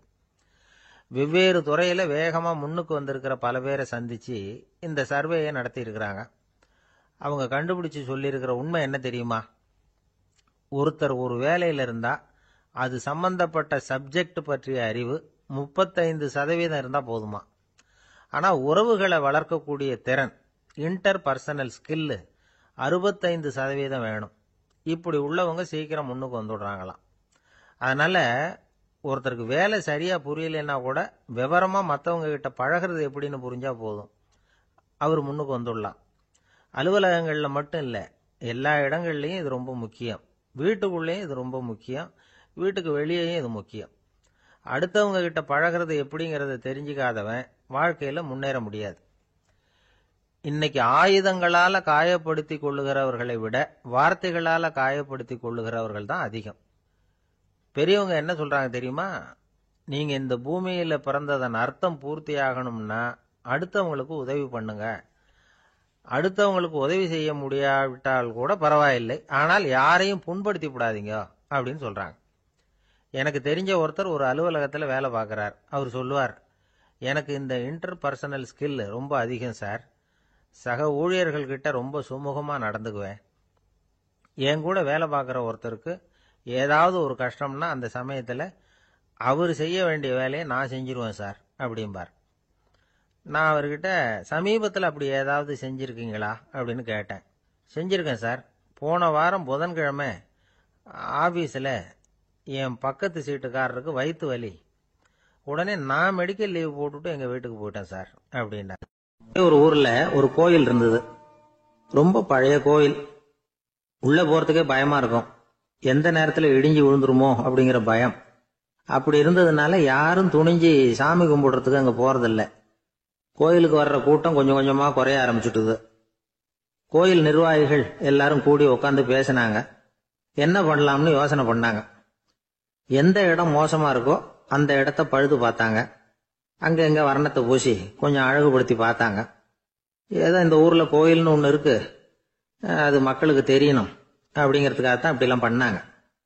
இருந்தாலும் கோவில் இருக்கிற நிலைமை மக்களுக்கு தெரியும். அதனால் அங்கே வர்றது குறைச்சிக்கிட்டாங்க அவங்க. ஒரு கட்டத்தில் யாருமே வர்றதில்லை. நிலைமை அந்த அளவுக்கு ஆயிட்டுது. மறுபடியும் கோவில் நிர்வாகிகள் கூட்டம் நடந்தது. இந்த கூட்டம் கூட கோயிலுக்கு உள்ள நடக்கல, இடிஞ்சு விழுந்துருமோங்கிற பயம். அதனால வெளியில தான் உட்காந்து கூட்டத்தை நடத்தினாங்க. ஏன்னா உள்ள போறதுக்கு அவங்களுக்கும் துணிச்சல் கிடையாது. எந்த நேரமும் விழுந்துரும் போல இருந்தது அது. அது வழியா போறவங்க கூட வேகமா அந்த இடத்த கடந்து போக ஆரம்பிச்சிட்டாங்க. கோவில் நிர்வாகிகள் வெளியில உட்காந்து கூட்டம் போட்டாங்க இல்லையா, அந்த கூட்டத்துல 4 தீர்மானங்களை நிறைவேற்றினாங்க. அது என்ன 4 தீர்மானம்னா, முதல் தீர்மானம், இந்த கோவிலை இடிப்பது அப்படிங்கிற முடிவை இந்த கமிட்டி மிகவும் வருத்தத்துடன் ஏற்றுக்கொள்ளுகிறது அப்படின்னு நிறைவேற்றினாங்க. இதுக்கு பதிலா இன்னொரு கோவிலை உடனடியாக கட்டி முடிச்சுடணுங்கிறது 2வது தீர்மானம். 3வது தீர்மானம் என்ன தெரியுமா? பழைய கோவிலின் கதவுகள், அதிலிருந்து பிரிச்சு எடுக்கிற செங்கல், இதையே புது கோவில் கட்டுவதற்கு பயன்படுத்தி கொள்ள வேண்டியது. பழைய கோவில் இருந்த மாதிரியே அதே வடிவத்துல புது கோவிலையும் கட்ட வேண்டியது. பழைய கோவிலின் அஸ்திவாரத்தை அப்படியே வச்சுக்கிட்டு அதுக்கு மேல நாம கோயிலை கட்டிக்க வேண்டியது. இதுதான் 3வது தீர்மானம். இதையும் கமிட்டி முழு மனசோட ஏத்துக்கிட்டது. இது வரைக்கும் சரி. இப்ப அந்த கமிட்டி 4வதா ஒரு முக்கியமான தீர்மானத்தை கொண்டுகிட்டு வந்து அதையும் ஏகமனதா நிறைவேற்றி விட்டது. அது என்ன தீர்மானம்னா, புதிய கோவில் கட்டி முடிக்கிற வரைக்கும் பழைய கோவிலை இடிக்கிறதில்லை அப்படிங்கிற தீர்மானம். எப்படி இருக்குது பாருங்க இது. பழசை இடிக்காத வரையில அதே இடத்துல புதுசா எப்படி கட்ட முடியும்? பல விஷயங்கள்ல நாம நடந்துகிற முறையும் இப்படிதான் இருக்குதான். வாழ்க்கையில முன்னேறணும்னு ஆசைப்படுவோம். அதே நேரத்துல அந்த முன்னேற்றத்துக்கு எது தடையா இருக்கோ அதை விட்டு விடுறதுக்கும் மனசு வராது. வெளிநாட்டுல ஒரு பெரிய விருந்து நடந்துகிட்டு இருந்துதான். எல்லாரும் மது கோப்பையும் கையுமா அலைஞ்சுகிட்டு இருக்கிறாங்க. ஒருத்தர் மட்டும் கையில எதுவும் இல்லாம ரொம்ப நல்ல பிள்ளையா சாதுவா ஒரு ஓரமா தனியா உட்கார்ந்துருக்கிறார். அவர்கிட்ட நெருங்கி வாங்க மது சாப்பிடலாம் அப்படின்னு கூப்பிட்டாங்களாம். என்ன வற்புறுத்தாதீங்க, நான் என் மனசுக்குள்ள உறுதியா தீர்மானம் பண்ணிவிட்டேன் அப்படின்னாராம். என்ன தீர்மானம் பண்ணிருக்கீங்க அப்படின்னு கேட்டிருக்காங்க. ஏற்கனவே முழு போதையில் இருக்கும் பொழுது மறுபடியும் மது கோப்பையை தொடரதில்லை அப்படின்னு தீர்மானம் பண்ணிருக்கேன் அப்படின்னாராம். ஏங்க எங்க போயிட்டு வரீங்க அப்படின்னு கேட்டேன். எனக்கு வேண்டப்பட்ட ஒருத்தரை பார்த்து. ஆஸ்பத்திரிக்குன்னார். எந்த ஆஸ்பத்திரிக்குன்னு? மாட்டு ஆஸ்பத்திரிக்குன்னார். என்ன விஷயம்னு? மாமனாருக்கு உடம்பு சரியில்லை, அதுதான் மாட்டு ஆஸ்பத்திரிக்கு போயிட்டு வரேன்னார். அட பாவி, அதுக்கு அந்த ஆஸ்பத்திரிக்கா போவாங்க அப்படின்னு ஆச்சரியமா. அட அது இல்லப்பா, முதல்ல எங்க குடும்ப டாக்டர் தான் தேடிக்கிட்டு போனேன். அவர் அந்த நேரத்துல அவர் வளர்க்குற நாய்க்குட்டிக்கு உடம்பு சரியில்லைன்னு சொல்லி அதை தூக்கிக்கிட்டு மாட்டு ஆஸ்பத்திரிக்கு போயிட்டாராம் சொன்னாங்க. அதனால அங்க போய் அவரை சந்திச்சு விஷயத்தை சொல்லிவிட்டு வர்றேன்னார். அப்புறம் தான் எனக்கு கொஞ்சம் நிம்மதியா இருந்தது. பொதுவா நமக்கு தெரிஞ்ச வரையில டாக்டர்கள் 2 வகை.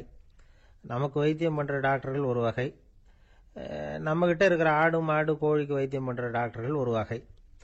இப்பதான் எனக்கு தெரியும் இன்னொரு வகையான டாக்டர்களும் உண்டுங்கிறது. அது யாருன்னா பூச்சிகளுக்கு வைத்தியம் பண்ற டாக்டர்கள், அதாவது பூச்சி டாக்டர்கள். வெளிநாடுகளில் அப்படிலாம் கூட சில பேர் இருக்கிறாங்க. பிரிட்டன்ல யார்க்ஷயர் வட்டாரத்தில் ராதர்ஹாம் அப்படின்னு ஒரு ஊர். அங்க ஒரு விலங்கியல் மருத்துவர், பேரு டாக்டர் லான்ஸ் ஜெப்சன். அவர் ஆஸ்பத்திரி வாசல்ல பாத்தீங்கன்னா தினமும் நிறைய பேர் நின்றுட்டு இருப்பாங்க. கையில கண்ணாடி குடுவை, தகர டப்பா இப்படி ஏதாவது இருக்கும். அதுக்குள்ள ஏதாவது பூச்சிகள் இருக்கும். அதுக்கு வைத்தியம் பண்றதுக்காக வந்தவங்க தான் அவங்க எல்லாம். சிலந்தி பூச்சி, பல்லி, தேளு, பாம்பு இப்படி ஏதாவது இருக்கும். பொழுதுபோக்கா சில பேர் நாய், பூனை, கிளி, மைனா, புறா இப்படி ஏதாவது வளர்க்குறாங்கல்ல, அது மாதிரி இப்பெல்லாம் தேளு, பல்லி, பாம்பு, பூச்சி இதையெல்லாம் வளர்க்க ஆரம்பிச்சிட்டாங்களாம். இது ஒரு புது ஃபேஷன். இப்போ கூண்டுக்குள்ள டப்பாக்குள்ள போட்டு வளர்க்குறது, அதுக்கு ஏதாவது நோய் வந்துட்டுதுன்னா வைத்தியம் பண்ணுறதுக்கு டாக்டர் கிட்ட வந்துட வேண்டியது, இப்படி இந்த பழக்கம்லாம் நிறையா வந்துட்டுது. ரத்தம் உறிஞ்சிற அட்டைகள் கூட இவங்க கிட்ட வைத்தியத்துக்கு வருதான். சிலந்திகளில் செங்கால் சிலந்தின்னு ஒரு வகை. மத்திய அமெரிக்க காடுகளில் இது அதிகம். சிலந்திகள்லேயே ரொம்ப விலை உசந்தது இந்த ரகம்தான். கால்களில் சிவப்பு கோடுகள் இருக்கும். இந்த இனம் இப்போ குறைஞ்சிக்கிட்டே வர்றதுனால சர்வதேச விதிகளின்படி இவற்றின் ஏற்றுமதி இறக்குமதிக்கு தடை விதிக்கப்பட்டிருக்குது. அதனால இதை வளர்க்குறவங்க வீட்டுக்குள்ளேயே இனவிருத்தி மூலமா பெருக்கி விற்பனை பண்ணிட்டு வராங்களாம். அந்த வகை சிலந்திகள் தான் இப்போ வைத்தியத்துக்கு அதிகமாக வருதான். சரி, இதுக்கெல்லாம் எப்படி வைத்தியம் பண்றாங்க? முதல்ல அதை குளிர்பதன பெட்டியின் வழுவழுப்பான சுவரில் விட்ட உடனே அதெல்லாம் மெதுவாக இறங்கி வரும். அப்போ அதன் நோயை கண்டுபிடிக்கிறது சுலபம். அப்புறம் அதுக்கு கிருமிகளை கொல்லக்கூடிய மருந்துகளையோ வலி நிவாரண மருந்துகளையோ கொடுப்பாங்க. கால் உடைஞ்ச சிலந்திகளுக்கு பசையை கொண்டு ஆப்ரேஷன் பண்ணுவாங்க. சில சிலந்திகளுக்கு உடைஞ்ச காலை எடுத்துட்டா புதிய கால் வளர்ந்துரும். சிலந்திகளை மனிதர்கள் கையில் எடுக்கிறப்போ அது பயந்து போய் கீழே குதிக்குது, அதனால கால் உடஞ்சி விடுது, இல்லைன்னா வயிறு சேதமடையுது. அந்த நிலைமையில வர்ற சிலந்திகளுக்கு மயக்க மருந்து கொடுத்து ஆப்ரேஷன்லாம் கூட பண்றாங்களாம். பாத்தீங்களா பூச்சிகளுக்கு வந்த வாழ்வே. நம்ம ஊர்லயும் வீடுகளில் பூச்சிகள் வளர்க்கறது உண்டு. ஒருத்தர் வந்தார், எனக்கு 3000 கரப்பாம்பூச்சி அவசரமா தேவைப்படுது, எங்க கிடைக்கும்னு கேட்டார். கரப்பாம்பூச்சியா, அது என்னத்துக்குன்னு கேட்டோம். அது வேற ஒண்ணும் இல்ல, நான் குடியிருக்கிற வாடகை வீட்டை காலி பண்ண போறேன். வீட்டு சொந்தக்காரர் என்ன சொல்றாருன்னா, இந்த வீட்டுக்கு நான் குடி வந்தப்போ எப்படி இருந்ததோ அதே நிலைமையில விட்டுட்டு போகணும்னு வீட்டுக்காரர் சொல்லியிருக்கிறார், அதனாலதான் கேட்டேன் அப்படின்னார். ஒரு தந்தை தன்னோட பிள்ளைய ரொம்ப தைரியசாலியாக வளர்க்கணும்னு ஆசைப்பட்டார். அதுக்காக அவனை கூப்பிட்டு உட்கார வச்சு இப்படி உபதேசம் பண்ணார். இதை பாருப்பா, நான் உன்னாட்டம் இருக்கிறப்போலாம் எதுக்கும் பயப்பட மாட்டேன், ரொம்ப துணிச்சலாக இருப்பேன். ஒரு நாள் ஒரு அப்பாவி எலிய ஒரு பூனை துரத்திட்டு ஓடிச்சு. நான் உடனே என்ன செஞ்சேன் தெரியுமா? அந்த பூனையை பிடிச்சேன், அது வாலில் ஒரு பட்டாசு சரத்தை கட்டினேன், கொளுத்தி விட்டேன், படபடன்னு வெடிக்க ஆரம்பிச்சுட்டுது. அது துள்ளிக்கிட்டு அங்கேயும் இங்கேயும் ஓடி இருக்கு பாரு ஓட்டம், ரொம்ப தமாஷு அப்படின்னார் அப்பா. இப்படி சொல்லிவிட்டு பையனை பார்த்து, இதை கேட்கறதுக்கு உனக்கும் துணிச்சல் வருதா, நான் என்னுடைய செயலை நீ கேட்குறப்போ உனக்கு துணிச்சல் வருதா அப்படின்னு கேட்டார். வருதுன்னா பையன். எப்படின்னா அப்படிங்கிற விவரத்தையும் சொன்னான் அவன். அதாவது எலியை விரட்டினத்துக்காக பூனை வாலில் பட்டாசு கொளுத்துனீங்க நீங்க, பூனையை விரட்டினத்துக்காக உங்க கழுத்துல பட்டாசு சரத்தை மாட்டினா என்னன்னு தோணுது எனக்கு அப்படின்னு நான் பையன். பையனோட துணிச்சல் அப்பாவே நடுங்க வச்சுட்டுது. அது சரி, ஒரு அப்பா பிள்ளைக்கு இப்படியா உபதேசம் பண்றது? எல்லாருக்கிட்டையும் அன்பா பழகிறது எப்படி அப்படின்னு சொல்லி கொடுக்கணும். பிஞ்சு உள்ளங்கள்ல நஞ்ச தூவலாமா? ஒரு நாள் விநாயகர் ஒரு பூனையோட விளையாடிக்கிட்டு இருந்தாராம். அப்படி ஆசையா விளையாடிக்கிட்டு இருந்தப்ப அவரோட கை நகம் தவறுதலா பூனையோட முகத்துல பட்டுட்டுதான். அது ஒரு சின்ன கீறலை உண்டாகி விட்டுது. அப்பா அவர் அதை ஒரு பெருசா நினைக்கல. கொஞ்ச நேரத்துக்கு அப்புறம் விநாயகர் வீட்டுக்கு வந்தார். அவங்க அம்மா பார்வதி தேவியை பார்த்தார். பார்வதி தேவி கன்னத்துல விரலால கீறினது மாதிரி ஒரு அடையாளம் இருந்தது. விநாயகருக்கு அதிர்ச்சி, ஆச்சரியம். நம்ம அம்மா இந்த உலகத்துக்கே தாயார், அப்பேற்பட்ட அவங்க முகத்திலேயே கீறலை உண்டாக்கக்கூடியவங்க யாரா இருக்க முடியும் அப்படின்னு யோசனை பண்ணார். தாயே, உன்னுடைய கன்னத்தில் இந்த வடு எப்படிம்மா ஏற்பட்டதுன்னு கேட்டார். குழந்தாய், இது நீ செஞ்ச காரியம்தான்ப்பா, உன்னுடைய கை நகம் கீறினதுனால ஏற்பட்ட வடு தான் இது அப்படின்னாங்க அவங்க. விநாயகர் திடுக்கிட்டு போட்டார். எப்படிம்மா அது? நான் எந்த காலத்திலையும் ஒன்று அப்படி கீறினதாக எனக்கு நினைவு இல்லையே அப்படின்னார். இன்னைக்கு காலையில் ஒரு பூனையை கீறினதை நீ மறந்துட்டியா அப்படின்னாங்க அந்த அம்மா. விநாயகர் திகைச்சு போய் நின்னார். பார்வதி தேவி சொன்னாங்க, இதை பார்ப்பா, இந்த உலகத்தில் இருக்கக்கூடிய எல்லா உயிர்கள்லேயும் நான் இருக்கிறேன், நான் தான் இந்த உலகமாக ஆகியிருக்கிறேன். ஆகையினால நீ யாரை துன்புறுத்தினாலும் அது உண்மையிலேயே என்ன துன்புறுத்தினதாக தான் வந்து முடியும் அப்படின்னாங்க. விநாயகர் மனசுக்குள்ள ஒரு வெளிச்சம் ஏற்பட்டுதான். அதுக்கப்புறம் அவர் யாரையுமே கல்யாணம் பண்ணிக்காததுக்கு அதுதான் காரணமா. இந்த உலகத்துல எல்லாரையும், இங்க இருக்கிற எல்லாத்தையும் தாயின் வடிவமா அவர் பார்க்க ஆரம்பிச்சிட்டாராம். குருதேவர் ராமகிருஷ்ணர் இந்த கதையை எடுத்து சொல்லியிருக்கிறார். நபிகள் நாயகம் ஒரு தடவை ஒரு நாற்காலியில உட்காந்து என்னமோ யோசனை பண்ணிட்டு இருந்திருக்கிறார். அப்ப அவரோட உடையில ஒரு கீழ்ப்பகுதி தரையில படிஞ்சு கிடந்திருக்குது. அங்க விளையாடிக்கிட்டு இருந்த ஒரு பூனை அது மேல வந்து படுத்து தூங்கி போச்சு. தொழுகை செய்ய வேண்டிய நேரம் வந்துட்டது. நபிகள் நாயகம் எழுந்திருக்க பார்த்தார். அப்போதான் பூனை தன்னோட உடை மேல படுத்து தூங்கிட்டு இருக்கிறது கண்ணில் படுது. பூனையோட தூக்கத்தை கலைக்க விரும்பல அவர். தன்னுடைய சகோதரியை கூப்பிட்டார். ஒரு கத்திரிக்கோல் எடுத்துட்டு வர சொன்னார். பூனை படுத்திருந்த உடை பகுதி மட்டும் இருக்குல்ல, அதை மட்டும் அதோட கத்திரிச்சு விட்டுட்டு அதுக்கப்புறம் அவர் எழுந்திரிச்சு தொழுகைக்கு போனாராம். அதாவது பிற உயிர்கள் கிட்ட எப்படி அன்பு காட்டணுங்கிறத பெரியவங்க எவ்வளவோ விதத்துல நமக்கு எடுத்து காட்டியிருக்கிறாங்க. இருந்தாலும் எத்தனை பேர் மனசுல அதெல்லாம் உரைச்சிருக்குது? நாமளும் நம்ம ட்ரெஸ் மேல ஒரு பூனை படுத்திருந்தா ஒரு கத்திரிக்கோலை தான் தேடுவோம், எடுத்துட்டு வர சொல்லுவோம். துணியை வெட்டுறதுக்கு பதிலாக இல்லை அதோட வாழை வெட்டினா என்ன அப்படின்னு தோணும். ஒரு ஆள் ரொம்ப பிரியமா ஒரு பூனையை ஆத்துல குளிப்பாட்டிக்கிட்டு இருந்தானா. எப்படி? அந்த பூனையை ஆத்து தண்ணியில அமுக்கி அமுக்கி குளிப்பாட்டிக்கிட்டு இருக்கிறான். அந்த வழியா போன பெரியவர் ஒருத்தர் இதை பார்த்தார். இதை பார்ப்பா, பூனையை அது மாதிரி ஆத்து தண்ணியில அமுக்கி குளிப்பாட்டாத, மூச்சு திணறி செத்து போடும் அப்படின்னு அட்வைஸ் பண்ணார். நீ போய் அவன் வேலையை பார்த்துக்கிட்டு, எனக்கு எல்லாம் தெரியும்னா இவன். சரின்னு அவர் போயிட்டார். கொஞ்ச நேரம் கழிச்சு அவரே அந்த வழியா திரும்பி வந்துகிட்டு இருந்தார். ஆத்துல பூனையை குளிப்பாட்டிக்கிட்டு இருந்தவன் அழுதுட்டு உட்காந்துருக்கிறான். பக்கத்துல அந்த பூனை செத்து கிடக்குது. இதை பார்த்தார் பெரியவர். நான் தான் அப்பவே சொன்னேனே அந்த பூனையை ஆத்துல நினைக்காதேன்னு, அதை கேட்டிருந்தா இப்படி ஆயிருக்குமா அப்படின்னார்.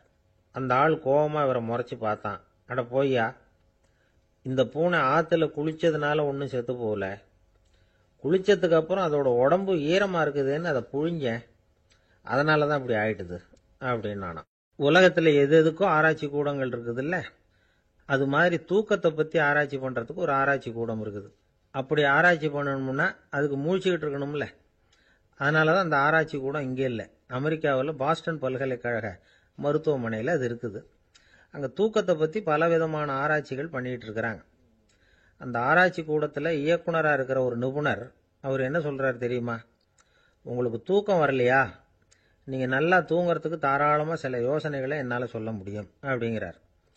யோசனை தானே, காசா பணமாக கேட்டு வச்சுக்கலாமே. உணவு, மனநிலை, தூங்கும் இடத்தோட சூழ்நிலை, படுக்கைக்கு செல்றப்போ உள்ள பழக்க வழக்கங்கள், இது காரணமாக ஒருத்தருக்கு தூக்கம் வராமல் போகலாம். தூக்கம் வராததுக்கு இதுதான் காரணம்னா அதையெல்லாம் சுலபமாக கட்டுப்படுத்தலாங்கிறார் அவர். தூக்கத்தை வரவழைக்கக்கூடிய ஒரு நல்ல மருந்து உடற்பயிற்சி. ஆனால் ஒன்று, படுக்க போகிற நேரத்தில் இது மாதிரி உடற்பயிற்சிகள் எல்லாம் செய்யக்கூடாது. கொஞ்சம் முன்னாடி பகல்லையே இந்த பயிற்சிகளை செய்கிறது நல்லது. தூக்கம் வராமல் அவதிப்படுறவங்க பிற்பகல் நேரங்களில் காஃபி, டீ இது மாதிரி பானங்களை சாப்பிடக்கூடாது. மது அருந்துறது கூட தூக்கத்தை பாதிக்கும். வெது வெதுப்பான நீரில் குளிக்கிறது, தியானத்தில் ஈடுபடுறது, ஓய்வாக இருக்கிறது, படுக்கிறது, அதாவது படுக்கிறதுக்கு முன்னாடி ஒரு குவளை பால் சாப்பிட்றது, இதெல்லாம் தூக்கத்தை வரவழைக்கிறது ரொம்ப உதவியாக இருக்கும். இன்னொரு விஷயம் என்னென்னா, தூங்கி ஆகணுமேங்கிற கவலை வேண்டியதில்லை. அப்படி நினச்சி கவலைப்படுறதை விட்டுடணும். தூக்கம் வரலையா, உடனே படுக்கையை விட்டு எழுந்திருக்க வேண்டியது. வெளியில் வாங்க, வேறு ஏதாவது வேலையில் ஈடுபடுங்க, கொஞ்ச நேரம் உலாவுங்க, அல்லது ஏதாவது ஒரு புஸ்தகத்தை எடுத்து படிங்க. களைப்பு ஏற்பட்டால் மறுபடியும் படுக்கைக்கு போங்க. தூக்கம் தானே வந்துடும். ஒரு விஷயத்தை மட்டும் நல்லா ஞாபகத்தில் வச்சுக்கணும். படுக்கைக்கு போகிறப்போ உங்கள் மற்ற எல்லா பிரச்சனைகளையும் மறந்துடணும். அது எப்படி சார் முடியும்? அந்த நேரம் தானே எல்லா பிரச்சனையும் வரிசையாக ஞாபகத்துக்கு வருது அப்படின்னு நாம் நினைக்கலாம். ஆனால் பழக்கத்தில் அதை நாம் மாற்றிக்க முடியும். கொஞ்சம் முயற்சி பண்ணணும், அவ்வளோதான். இது எல்லாமே ஆராய்ச்சி பண்ணி பார்த்துட்டு அந்த நிபுணர் சொல்கிற கருத்து தான். இன்னொரு விஷயமும் அவர் சொல்கிறார். அது என்னென்னா, உடல் கோளாறு காரணமாக தூக்கம் வராமல் அவதிப்படுறவங்களுக்கெல்லாம் இந்த யோசனைகள் சரியாக வராது அப்படிங்கிறார். அதுக்கெல்லாம் மருத்துவ சிகிச்சை கொடுத்து தான் சரி பண்ணணும். சில பேருக்கு நடு ராத்திரியில் மூச்சு திணறல் ஏற்பட்டு தூக்கம் வராமல் போயிடும். ஊரெல்லாம் தூங்குறப்ப தான் மட்டும் தூங்காமல் மூழ்கிட்டு இருக்கிறது, ஊரெல்லாம் மூழ்கிட்டு இருக்கிறப்போ தான் மட்டும் தூங்குறது, இது மாதிரி கோளாறுகளால் சில பேர் பாதிக்கப்படலாம். காலு தசை முறுக்கிக்கிறதுனால சில பேருக்கு அடிக்கடி விழிப்பு வரலாம். மன அழற்சி காரணமாக சில பேருக்கு தூக்கம் வராது. இது மாதிரி கோளாறுகளுக்கெல்லாம் அதுக்கு தகுந்த மாதிரி சிகிச்சை கொடுத்து தான் சரி பண்ண வேண்டியிருக்கும். எந்த கோளாறும் இல்லாமல் தூக்கம் வரலைன்னா ஆரம்பத்தில் சொன்ன முறைகளை கடைப்பிடிச்சு பார்க்கலாம். தூக்கம் வந்ததுன்னா யோசனை சொன்ன அந்த நிபுணருக்கு நன்றி சொல்லலாம். ஒருத்தர், ஏன் சார் பஸ்ஸில் தூங்குறது கெட்ட பழக்கமானு கேட்டார். இல்லையே, நான் கூட பஸ்ஸில் போகிறப்ப தூங்கிட்டு தானே போவேன் அப்படின்னார் இன்னொருத்தர். அப்புறம் ஏன் என்ன டிரைவர் வேலை வேணாம்னு வீட்டுக்கு அனுப்பி வச்சுட்டாங்க அப்படின்னாராம் அவர். 13வது பாடல். புள்ளின் வாய் கீண்டானே பொல்லா அரக்கனை கிள்ளிக் களைந்தானே, கீர்த்திமை பாடிப்போய் பிள்ளைகள் எல்லோரும் பாவை களம் புக்கார், வெள்ளி எழுந்து வியாழம் உறங்கிற்று புள்ளும் சிலம்பினகான், போதரிக் கண்ணினாய் குள்ளக் குளிரக் குடைந்து நீராடாதே பள்ளி கிடத்தியோ, பாவாய் நீ நன்னாளால் கள்ளம் தவிர்ந்து கலந்தேலோர் எம்பாவாய். கண்ணழகு படைத்த பெண் ஒருத்தியை இப்பாசுரத்தால் எழுப்புகிறார்கள். மலரில் உள்ள வண்டுகள் போன்று அழகிய கண்களை உடையவளே, கொக்கு வேடத்தில் வந்து வாயை பிளந்து கண்ணனை விழுங்க எண்ணிய பகாசுரனை அவன் வாயை கிழித்து அழித்த கண்ணபெருமான், கொடியவனான ராவணரது தலைகளை அறுத்து அழித்த ராமபிரான், அவர்களது வீர வரலாறுகளை பாடிக்கொண்டு இளம்பெண்கள் எல்லோரும் பாவை நோன்புக்குரிய இடத்திற்கு எப்போதோ சென்று விட்டனர். வானத்திலேயோ குரு என்கிற கோள் மறைந்து சுக்கிரன் உதயமாகிவிட்டான். பட்சிகள் வீதியெல்லாம் பறந்து சப்திக்கின்றன. இந்த மார்கழி விடியல் விடியும் முன்பே உடல் நன்கு குளிரும்படி மடிவில் குடைந்து குடைந்து நீராட வேண்டாமா? இன்னும் படுக்கையில் சுருண்டு கிடக்கலாமா? நல்ல நாளும் அதுவுமாக இப்படி இருக்கிறாயே, அப்படி உனக்கு என்ன தனிய அனுபவம்? உன் மனதில் உள்ள கள்ளத்தனத்தை விடுத்து எங்களோடு சேர்ந்து வா என்று அழைக்கிறார்கள். இதை ரசமாக அனுபவிக்கிறவர்கள் முதல் பாடலிலே மனத்துக்கினியான் என்று ராமனை பேசிவிட்டதால் இந்த ஆயர்பாடிக்குள்ளே ஒரு பெரிய விவாத கோலாகலம் ஏற்பட்டு விட்டதாம். அதாவது சர்ச்சை. அது யாரடா அது? கண்ணனுடைய ஊரிலே வந்து ராமனுடைய கதையை பேசிக் கொண்டிருக்கிறார்களே என்று சில பேர், சில ஆயர்கள் கோபப்படவும், ஏன் அப்படி பேசக்கூடாதா என்று சில பேர் மறுபடியும் எதிர்ப்பக்கம் விவாதிக்கவும், ஒரு பட்டிமண்டபத்தை போலவே ஒரு விவாதம் அங்கு தொடங்கிவிட்டது என்று அனுபவிப்பார்கள். ஏனென்றால் இந்த பாடல் எப்படி வருகிறது? புள்ளின்வாய் கீண்டானி என்று கண்ணபெருமான் பகாசுரனை அழித்த கதையை சொல்லி பிறகு பொல்லா அரக்கனை கிள்ளி களைந்தானே என்று ராமாவதார கதையையும் சேர்த்து பேசுகிறார்கள். அதை எப்படி சொல்லுகிறார்கள்? கண்ணனுடைய ஸ்தலத்தில் ராமனுடைய கதையா என்று ஒருவர் கேட்க, ஏன் முன்பு ராமனை பாடிய காலத்திலே நாம் கண்ணனை சேர்த்து பாடியது இல்லையா? அந்த காரணமாக வருக வருக வருக இங்கே வாமன நம்பி வருக, கரிய குடல் செவ்வவாய் முகத்து என் காகுத்த நம்பி வருக என்று ஆண்டாளே பாடியிருக்கிறாளே. எனவே ஆண்டாள் சிற்றில் சிதைத்தல் பாடுகிற காலத்தில் சீதவாய் அமுதம் உண்டாய் எங்கள் சிற்றில் சிதையேல் என்று பாடியிருக்கிறாளே. அந்த அனுபவத்தை எல்லாம் இங்கே குறிப்பிடுகிறார்கள். வருக வருக என்று ஆழ்வார் அனுபவித்ததையும் சிற்றில் சிதைக்காதே என்று ஆண்டாள் அனுபவித்ததையும் இந்த இடத்தில் மேற்கோளாக காட்டி, இந்த அயோத்தியிலே ராமபெருமானுடைய புகழை பேசுவது போல ஆயர்பாடியில் கண்ணன் புகழ்தான் பேச வேண்டும் என்ற கட்டாயம் இல்லை, இடம் மாறி பேசினாலும் ஒன்றும் தவறு இல்லை என்று ஒப்பந்தமாயிற்று என்று இதை வேறு ஒரு கோணத்திலே பேசுவார்கள். தீவிர பற்று உடையவர்கள் எப்போதும் இது போன்ற பிரச்சனைகளில் ஈடுபடுவது என்பது தவிர்க்க முடியாதது. புள்ளின்வாய் கீண்டானே பொல்லா அரக்கனை கிள்ளி களைந்தானே. பறவை வடிவத்திலே வந்தவனை அவன் அழித்தவன். பள்ளத்தில் மேயும் பறவை உருக்கொண்டு கள்ள அசுரன் வருவானை தான் கண்டு புள்ளிதுவென்று பொதுக்கோ வாய்க்கின்றான். அப்படியே வாய்க்கிண்டிட்டான், அப்படியே கிழித்து எறிந்து விட்டான். அப்படி அழித்த வரலாற்றை சொன்னவர்கள் பொல்லா அரக்கனை கிள்ளிக்களைந்தானே என்று ராவணனை கொன்றதை பேசுகிறார்கள். இந்த எழுப்புகிற பெண்கள் இந்த பாடலை எல்லாம் கருத்தை எல்லாம் சொல்லி எழுப்புகிறார்கள். உரை கண்டவர்கள் கேட்டார்கள், பொல்லா அரக்கன் என்று ராவணனை குறிப்பிட்டால் நல்ல அரக்கன் உண்டோ? என்ன நயம் பாருங்கள். உண்டு. அரக்கர் குலத்தில் பிறந்தாலும் விபீஷணன் நல்ல அரக்கன், ராவணனோ பொல்லா அரக்கன். அவனோடு பெரிதாக போர் செய்தார் என்று சொல்ல முடியாதான், கிள்ளி களைந்தாரு. தமிழில் ஒரு பழக்கம் உண்டு, யாராவது ரொம்ப அலட்சியமாக நினைச்சா என்ன கிள்ளுக்கிறன்னு நினைச்சுக்கிட்டியா என்று கேட்பார். அப்படி ராவனுடைய தலைகளை ராமன் கிள்ளினானான், கிள்ளி களைந்தானே. அதுக்கு வேற ஒரு பொருள் உண்டு.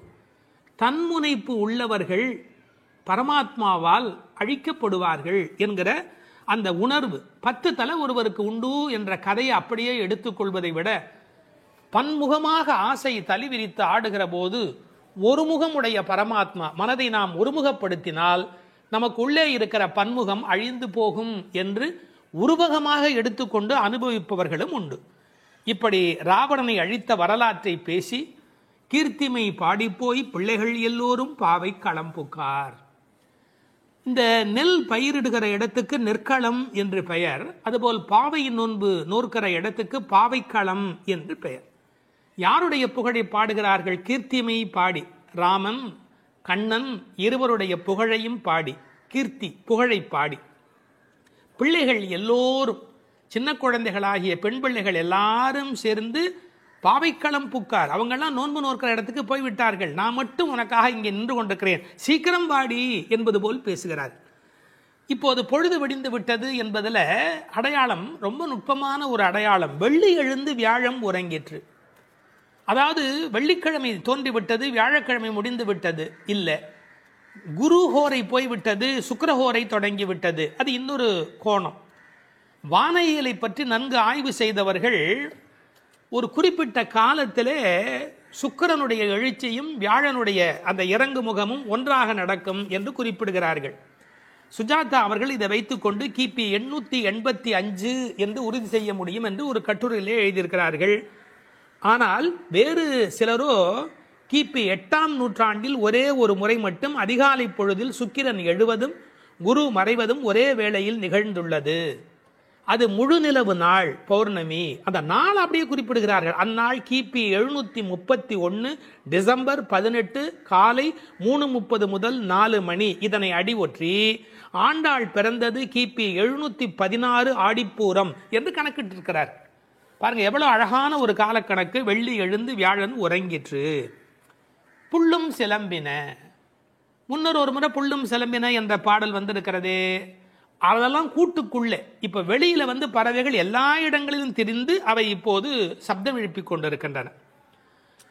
இந்த இடத்துல புல்லும் சிலம்பியதை பற்றி சொல்லுகிற போது உரையாசிரியர்கள் இதை ஆசிரிய பெருமக்களோடு ஆச்சாரிய பெருமக்களோடு இணைத்து பேசுவது வழக்கம். குயில் அதுபோல சில ஆச்சாரியர்கள், கொக்கு அதுபோல, அன்னம் போல, கருடன் போல என்று பறவையோடு அவர்கள் ஓமிக்கத்தக்கவர்கள். கண்டத்வனியிலே, அதாவது குரல் வளத்திலே அவர்கள் குயில் மாதிரி. ஏகாகிர சிந்தையில், எப்போதும் மனம் ஒருமுகமாக இருத்தலில் கொக்கு போல, கொக்கொக்கு கூம்பும் பருவத்து என்பார் திருவள்ளுவர். சாரத்தை கிரகித்துக் கொள்வதிலே அன்னபக்ஷி போல, அன்னத்தை போல. கைங்கரியம் என்ற தொண்டு செய்வதிலே கருட பட்சியைப் போல, பல்லடிமை திறத்தினாலே என்று பறவையை அப்படியே அடியார்களோடு ஒப்பிடுவதும் வழக்கம். போது அறி கண்ணினாய், போதுன்னு சொன்னா முட்டு என்று பொருள். தமிழ் ஒரு அழகான மொழி. அரும்பு, முகை, முகிழ், மொட்டு, மலர். பாருங்க, மலருடைய பல நிலைக்கும் பேர் இருக்கு, இன்னும் கூட இருக்கு. அதாவது வெளியில புறப்படுவது அரும்பு, கொஞ்சம் மேல வந்தா அது முகை, கொஞ்சம் அது இதழ் திறக்க ஆரம்பிச்சா அது முகிழ், அது நல்ல விரிந்து விட்டாதான் அதுக்கு மலர் அப்படின்னு பேரு. ரெண்டுக்கும் நடுவில் இருக்க போது போதுன்னு பேரு. அந்த போது அது போன்ற கண்களை உடையவள். அதுல வண்டு உட்கார்ந்து இருப்பதை போன்ற கண். ஐயா, வெள்ளையா கண்ணில் ஒரு பகுதி இருக்கு, கருப்பா ஒரு பகுதி இருக்கு. அது வெள்ளையா இருக்கிற மலர், அதன் மேலே கருப்பா இருக்கிற வண்டு உட்கார்ந்து இருக்கிற தன்மையினை போதறி கண்ணினாய் என்ற ஓமையாக குறிப்பிட்டார்கள். குளிக்கிறது எப்படி குளிக்கணுமா? குள்ள குளிர குடைந்து நீர் ஆடு. அப்படி ஆடாதே, பள்ளிக்கிடத்தியோ பாவாய் நீ. இந்த பெண்ணம்பெரிய அப்படிங்கிற ஒரு சொல்லாட்சி உண்டு. அதுபோல குள்ள குளிர என்ற வார்த்தையை பயன்படுத்தினார்கள். நல்ல முங்கி குளிக்க வேணும், குடைந்து நீராட வேண்டும். ஆற்றுல, குளத்துல, கிணற்றுல இருந்து நீர் வளம் இருக்கிற இயற்கையை புதுப்பிக்கின்ற அந்த அழகான மழைக்கு பிறகு அந்த குளிக்கிற சுகத்தை இந்த வரியிலேயே கொண்டு வருகிறாள். குள்ள குளிர குடைந்து நீராடாதே பள்ளிக்கிடத்தியோ பாவாய் நீ நன்னாளால். எல்லா நாளுமே நல்ல நாள் தான். ஆனா இன்றைக்கு கண்ணனுக்கு நாம் பார்க்க போகிற நாள், ஊருக்கு நலம் செய்கிற நாள், உனக்கு நன்மையான நாள். அப்படி இருக்கும்போது நீ படுத்து கிடக்கிறாயே, பள்ளி அறையிலேயே படுத்து கிடப்பவருக்கு பள்ளி கொண்ட பெருமாளை பார்க்கிற பாக்கியம் கிடைக்குமா? அவனை பருகும் சுகம் உனக்கு எப்படி வாய்க்கும்? கள்ளம் தவிர்ந்து கலந்தேலோர் எம்பாவாய். நீ மட்டும் தனியா மனசுல அனுபவிக்கிறியா? அந்த திருட்டுத்தனத்தை விட்டுடு. கள்ளம் தவிர்ந்து தனியாக அனுபவிக்காதே, கலந்து ஏலோர் எம்பாவாய். இறைவனை எல்லோரும் சேர்ந்து அனுபவிப்பதே சுகம் என்று இந்த பாசுரத்தால் அவர்கள் விளக்கி காட்டுகிறார்கள். திருப்பாவை 11ஆம் பாட்டு.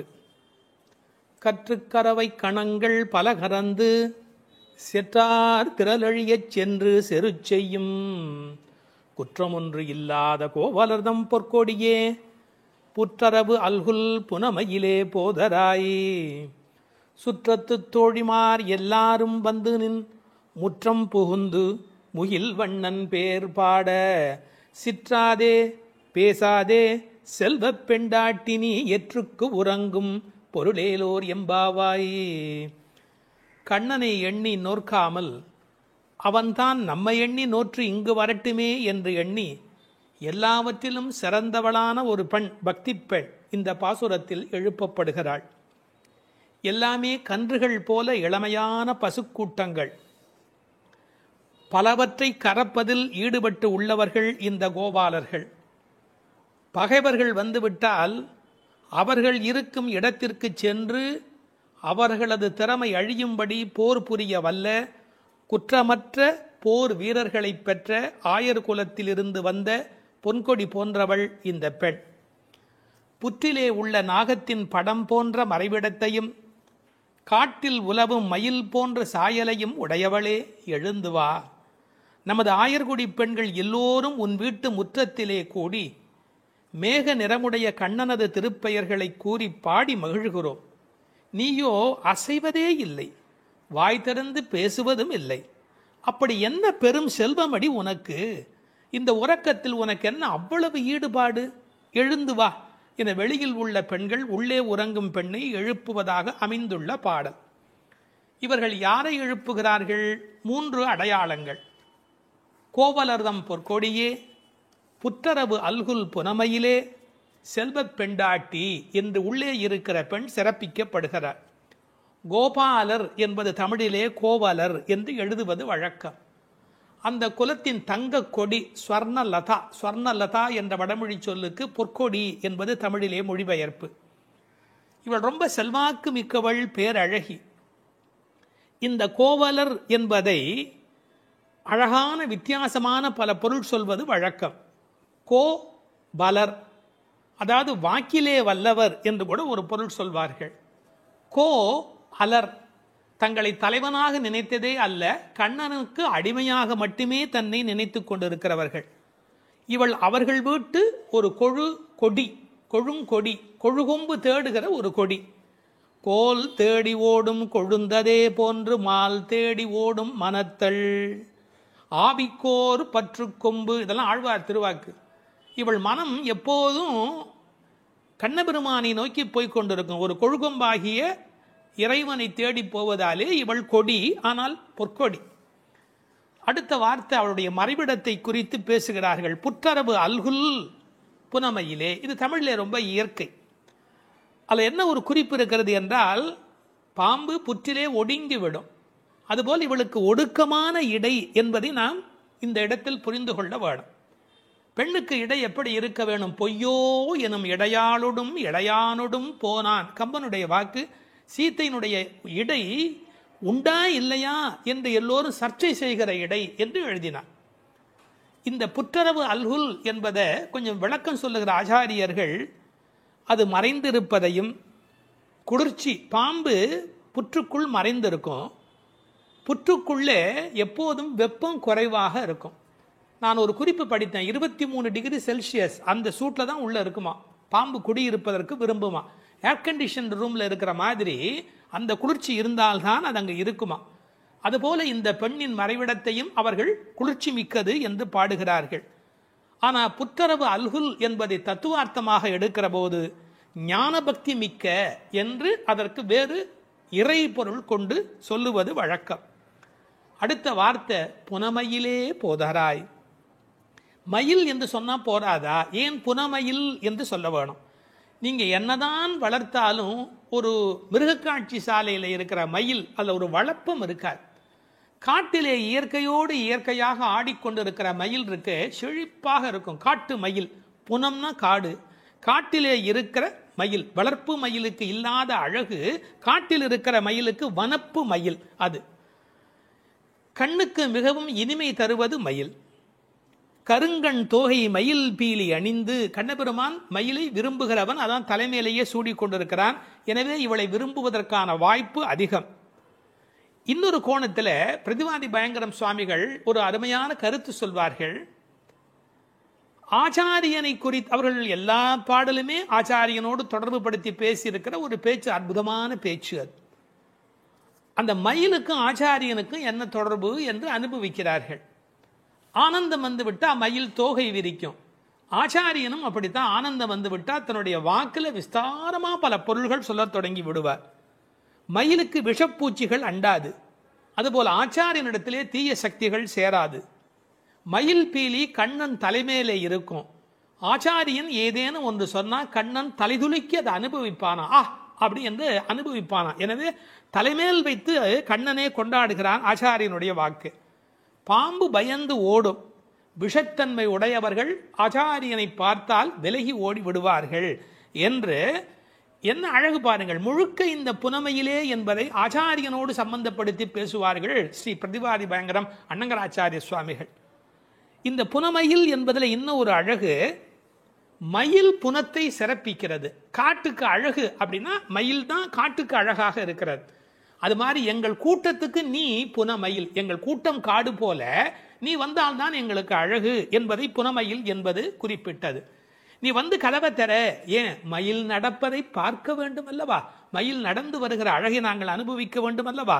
எனவே உன் மயில் நடை காண வேண்டும், வாராய். செல்வ பெண்டாட்டி என்று விழிக்கிறார்கள். அடுத்தது, இவள் தலைமகள், குலம் தரும் செல்வம் தந்திடும் என்கிற அத்தனை செல்வமும் உடையவள், கண்ணனுக்கு மிக மிக வேண்டியவள். கண்ணனுடைய அழகை பற்றி சொல்லுகிற போது உரையாசிரியர் எழுதுவார், அது ஆண்களை பெண்களாக்கும், பெண்மையுறச் செய்யும்.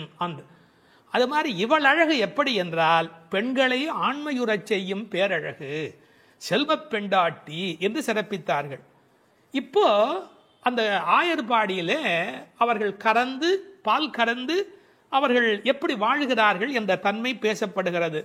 கற்று கறவை கணங்கள் பல கறந்து, கன்று உடைய கறவை, ஏன்னா கன்றுக்குட்டி இருந்தால் தான் அது பால் ஈனும். சார், அந்த ஆச்சரியம் என்ன என்று கேட்டால், அங்கே கிழட்டு மாடே கிடையாது, எப்போதும் இளமையுடைய மாடு தான் அங்கே இருக்கும். எனவே அது கற்று கறவை கணங்கள் பல கறந்து, எக்கச்சக்கமான மாடுகள். இந்த ஆயர் சலிப்பதே இல்லை. பரதநாட்டியம் கற்றுக்கொள்கிற பெண்களை சொல்வார்கள், மண்டி போட்டு பாரு அப்படிம்பாங்க.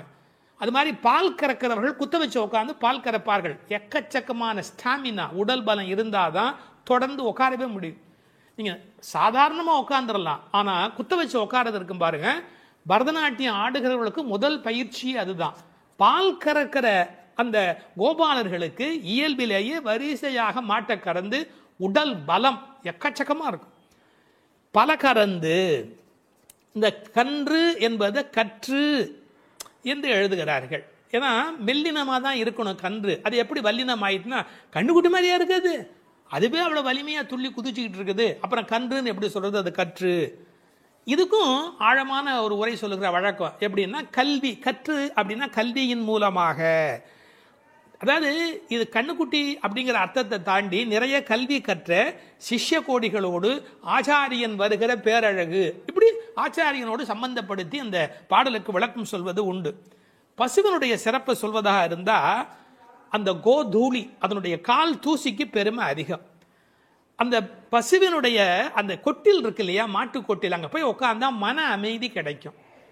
வாழ்க்கையில் மனதில் ரொம்ப அதிக துன்பம் உடையவர்கள் பசுக்கள் குடியிருக்கிற கொட்டிலில் போய் பசுக்களை தொட்டு தடவி கொஞ்ச நேரம் அங்கே இருந்தால் அடைய முடியாத அமைதி அடைவார்கள், நோயிலே இருந்து நீங்குவார்கள். இப்போ கண்டுபிடிச்சிருக்கிறாங்க.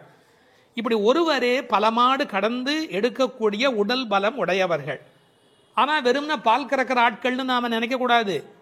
எதிரிகள் யாராவது, எதிரினா இவங்களுக்கு கிடையாது, கண்ணனை எதிர்க்கிறதுக்கு யாராவது வந்தா செற்றார் திரளழிய சென்று செரு செய்யும்.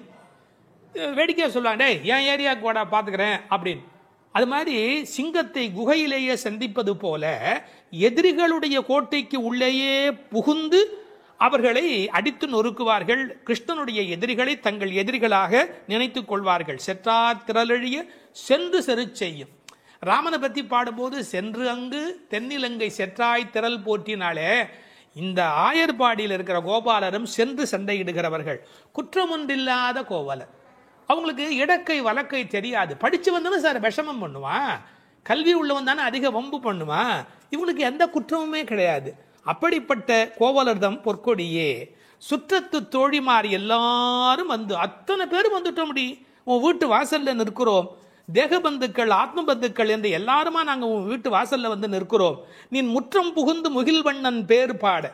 உங்க வீட்டு கதவை திறந்து நாங்கள் தொட்டிமுற்றத்துக்குள்ளேயே வந்து நிற்கிறோம். வீடு கட்டுகிறவர்கள் பழைய காலத்தில் படி, நடை, கூடம், முற்றம், பின்னால் இருக்கிற இடம் வெளி என்று கட்டுவார்கள். நாங்கள் படியை தாண்டி நடையை தாண்டி வீட்டு முற்றத்துக்குள்ள வந்து பாடுகிறோம். இன்னும் உன் காதில் கேட்கலையா?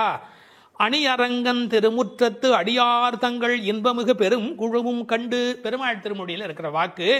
ரங்கநாதனுடைய முற்றத்தில் வந்து நின்று கொண்டு பாடுவார்கள். அதுபோல நாங்கள் இப்போது பாடிக்கொண்டிருக்கிறோம். முற்றம் புகுந்து முகில் வண்ணன் பேர் பாட. ஒரு அழகு சொல்லட்டுமா? உன்னை புனமயில் என்று வர்ணிக்கிறார்கள். மயில் எப்ப ஆடும்? முகில் பார்த்தா ஆடும். கண்ணன் முகில் வண்ணன், நீ புனமயில், அவனுக்கென்று ஆட பிறந்தவள். முகில் வண்ணன் பேர் பாட சிற்றாதே. சிற்றாதேன்னா அசையாம கிடக்கிறமா, நீ உடம்பு கூட அசையில. நாங்க இவ்வளவு பேர் பாடுறோம், ஒரு குலுங்கல் ஒண்ணுமே இல்லையே. பேசாதே, பதிலும் நீ பேச மாட்டேங்கிற. செல்வ பெண்டாட்டி, ரொம்ப உனக்கு நாம கண்ணனுக்கு வேண்டியவன் அப்படிங்கிற ஒரு ஒரு கர்வம் வந்து விட்டதா? செல்வ பெண்டாட்டி நீ எற்றுக்கு உறங்கும் பொருள் ஏலோர் எம்பாவாய். உறக்கத்துல அர்த்தமே இல்லையேடி, அர்த்தமில்லாத தூக்கத்துல போய் ஆழ்ந்து கிடக்கிறாயே என்று பேசுவதாக அமைந்திருக்கிறது இந்த பாடல்.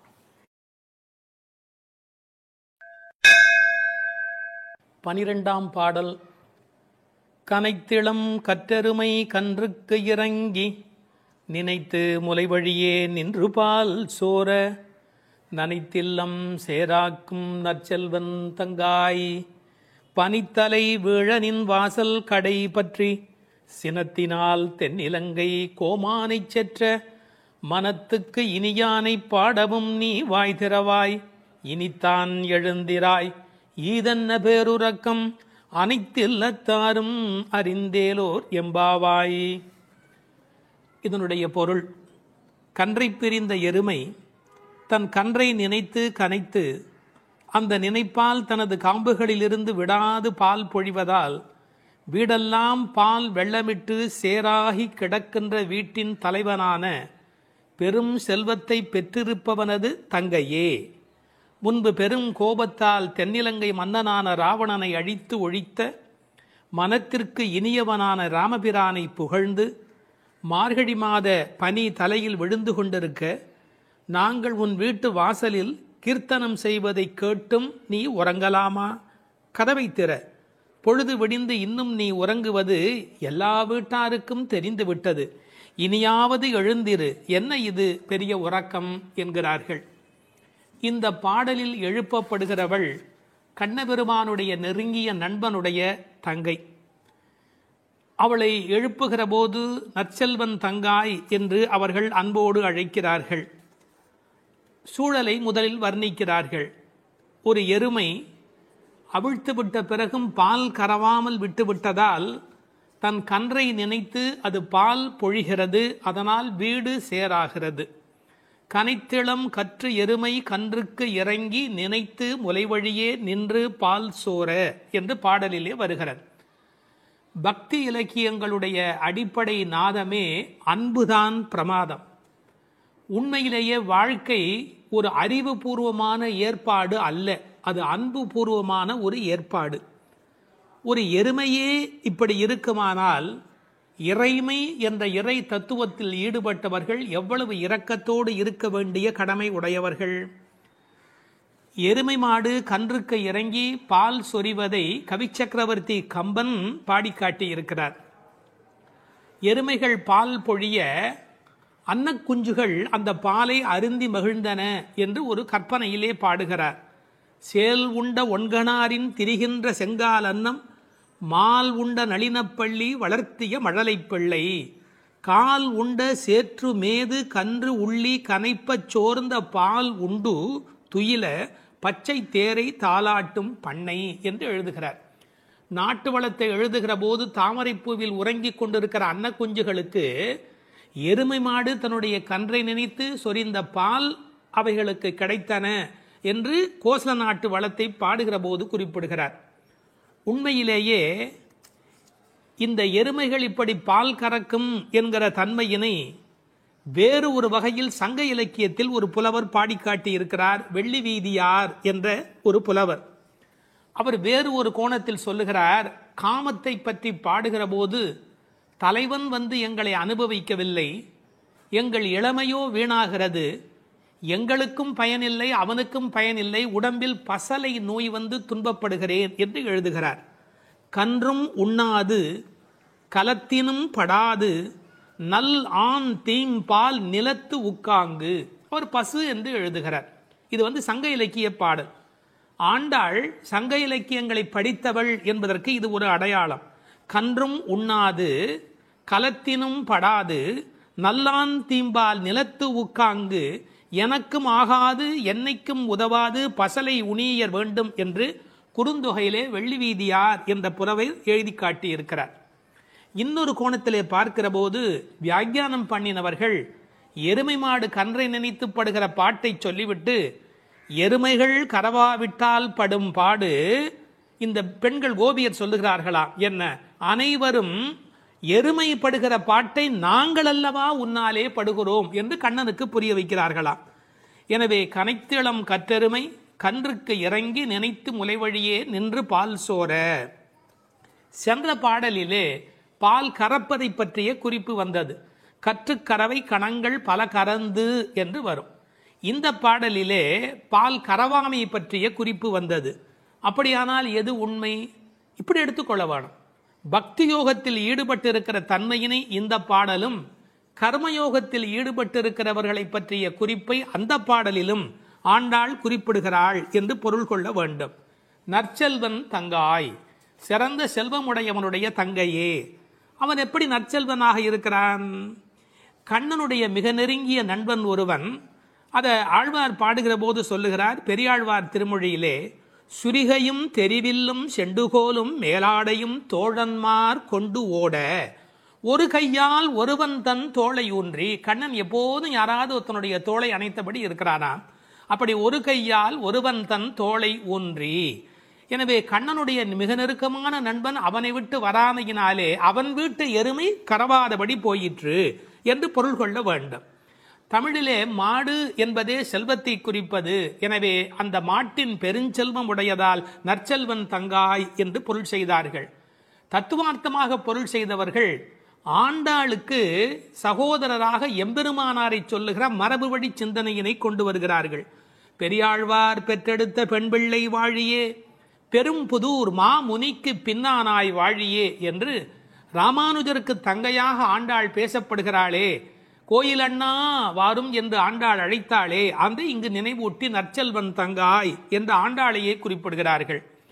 அது மட்டுமல்ல, கைங்கரிய லட்சுமி அதுதானே செல்வம், இந்த உலகத்தில் பகவானுக்கு செய்கிற சேவையே பெரிய செல்வம் என்று வேறு ஒரு கோணத்திலும் இதற்கு உரை எழுதுவார்கள். இந்த பெண்கள் இப்போது பேசுகிறார்கள், அம்மா உன் வீட்டு வாசலிலே மார்கழி பனி தலையிலே வந்து விழுகிறது. நாங்கள் எதை பிடித்துக் கொண்டு நிற்கிறோம் தெரியுமா? உன் வீடு சேராகி கிடக்கிறது. எருமை பால் ஓட ஓட கீழே கால் வைக்க முடியவில்லை, சேராகி இருக்கிறது. பழைய காலத்தில் வீட்டு கதவுல நாதாங்கி என்று ஒன்று தொங்கும். அதைத்தான் நாதம் சத்தம் போடுவார்கள், தட்டினா வீட்டுக்குள்ளே கேட்பும் என்ற காலிங் பெல் இன்றைய மெத்தட்ல. அந்த நின் வாசல் கடையை பற்றி நாங்கள் நாதாங்கியை பற்றி கொண்டு நிற்கிறோம். அதுக்கு உரை எழுதும் போது சொன்னார்கள், மேலே பனி வெள்ளம் மனத்தே பால் வெள்ளம், தரையிலோ மேலே பனி வெள்ளம் மனத்தே மால் வெள்ளம். மால்னா திருமால்.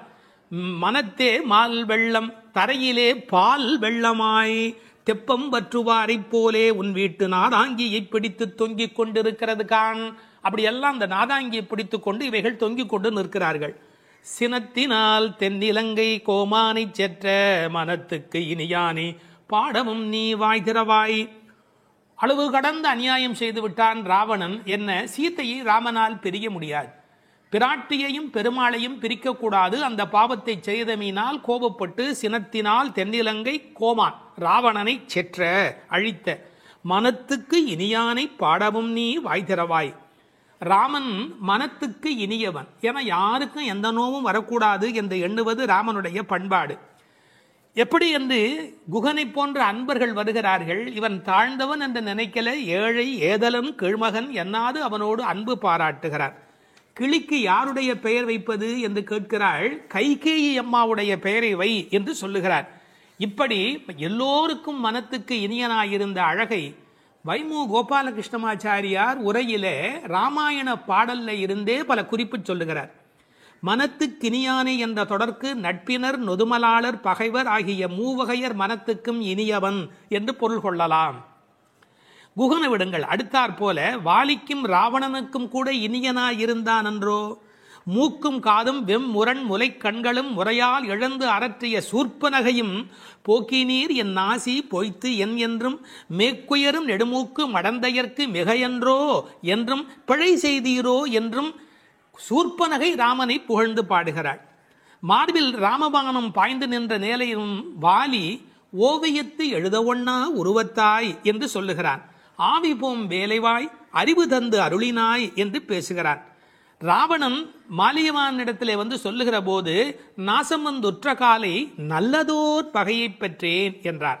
அது மட்டுமல்ல, ராமனுடைய தோற்றத்தை பார்த்துவிட்டு சொல்லுகிறான், ராகவன் மேனி நோக்கி தீயன கொடிய வீர சேவகச் செய்வை கண்டால் நாயன தகுதும் அன்றே காமனும் நாமும் எல்லாம் என்று பகைவனை கொண்டாடுகிறான் ராவணன்.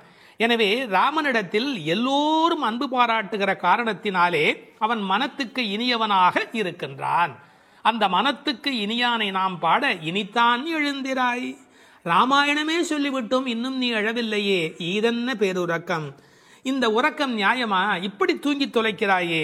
அனைத்தில்லத்தாரும் அறிந்தார். உனக்கு வெக்கமா இல்லை? பக்கம் வீடு எதிர் வீடு எல்லாருமே நீ எழவில்லை என்பதை தெரிந்து வைத்திருக்கிறார். மனிதர்களுடைய இயல்பு தன்னை பற்றி அக்கம் பக்கம் என்ன நினைக்கும் என்கிற ஒரு கூச்ச சுபாவம் உண்டு. அதை இந்த இடத்துல எடுத்து சொல்லி அனைத்தில்லத்தாரும் அறிந்து என்று உரை எழுதினார்கள். ராமானுஜரை நினைவூட்டி உரையிலே இன்னொரு குறிப்பு சொன்னார்கள். திருக்கோஷ்டியூர் கோபுரத்தின் மேல் ஏறி திருவெட்டெழுத்தினுடைய பொருளை ஓரான் வழி உபதேசமாக வருகின்ற ஒன்றை கூட எல்லாரும் அனைத்தில்லத்தாரும் அறியும்படியாக சொன்னவர் ஸ்ரீ ராமானுஜர் அல்லவா? அவரை இந்த இடத்தில் நினைவு கூர்ந்து இந்த பாடல் நிறைவு பெறுகிறது.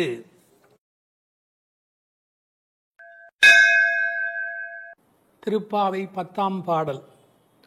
நோற்றுச் சுவர்க்கம் புகுகின்ற அம்மனாய் மாற்றமும் தாராரோ வாசல் திறவாதார் நாற்றத்துழாய் முடி நாராயணன் நம்மால் போற்றப் பறைதரும் புண்ணியனால் பண்டொரு நாள் கூற்றத்தின் வாய் வீழ்ந்த கும்பகர்ணனும் தோற்றும் உனக்கே பெரும் துயில்தான் தந்தானோ ஆற்ற அனந்தல் உடையாய் அருங்கலமே தேற்றமாய் வந்து திறவேலோர் எம்பாவாய்.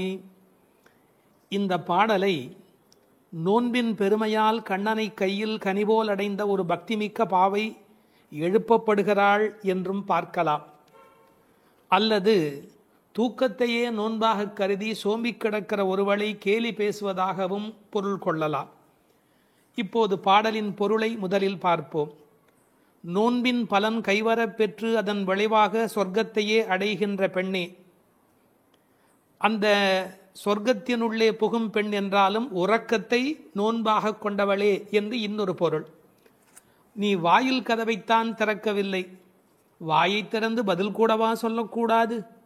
மனம் நிறைந்த திருத்துழாய் துளசி மாலையை திருமுடியில் அணிந்திருக்கிற நாராயணன், நமது போற்றுதலை ஏற்று பலனை வழங்குகின்ற புண்ணியன், முன்னொரு காலத்தில் யவனுக்கு இரையாகி போன கும்பகர்ணன் உன்னுடன் தூக்கப் போட்டிக்கு வந்து தோற்று பெரிய தூக்கத்தை தன் தோல்வியின் அடையாளமாக உனக்கு வழங்கிவிட்டானா என்ன?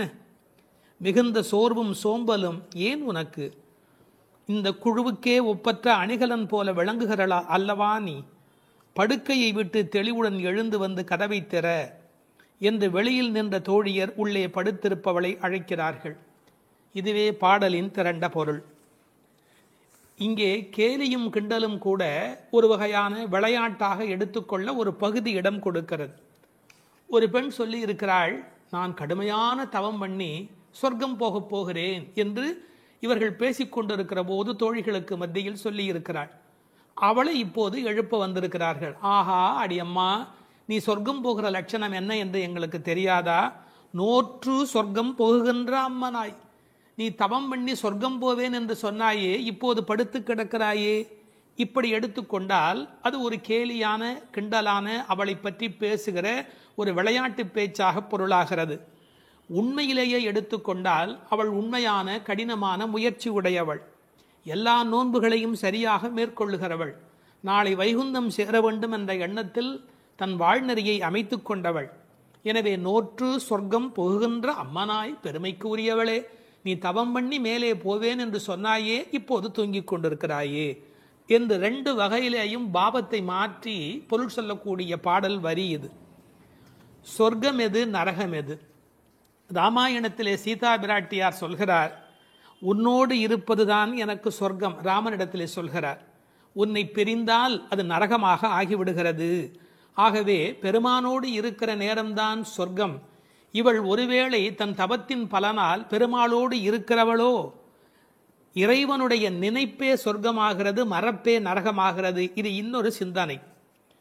இவளுடைய இயல்பு பக்குவம் காரணமாக உயர்ந்து போய் சாது கோஷ்டியில் சேர்ந்துவிட்ட காரணத்தால் சாமானியரோடு நமக்கென்ன பேச்சு என்ற எண்ணத்தில் வாயாடாமல் இருக்கிறாளோ என்பதை அடுத்த வரி நமக்கு புலப்படுத்தும்.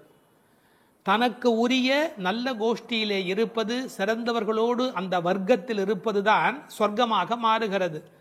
நீ அப்படி தகுந்த சாது கோஷ்டியிலே போய் சேர்ந்து விட்டதால் எங்களோடெல்லாம் பேசக்கூடாது என்பதற்காக மாற்றமும் தாராரோ, நீ பதில் தராமல் இருக்கிறாயா என்று ஒரு கேள்வி எழுகிறது.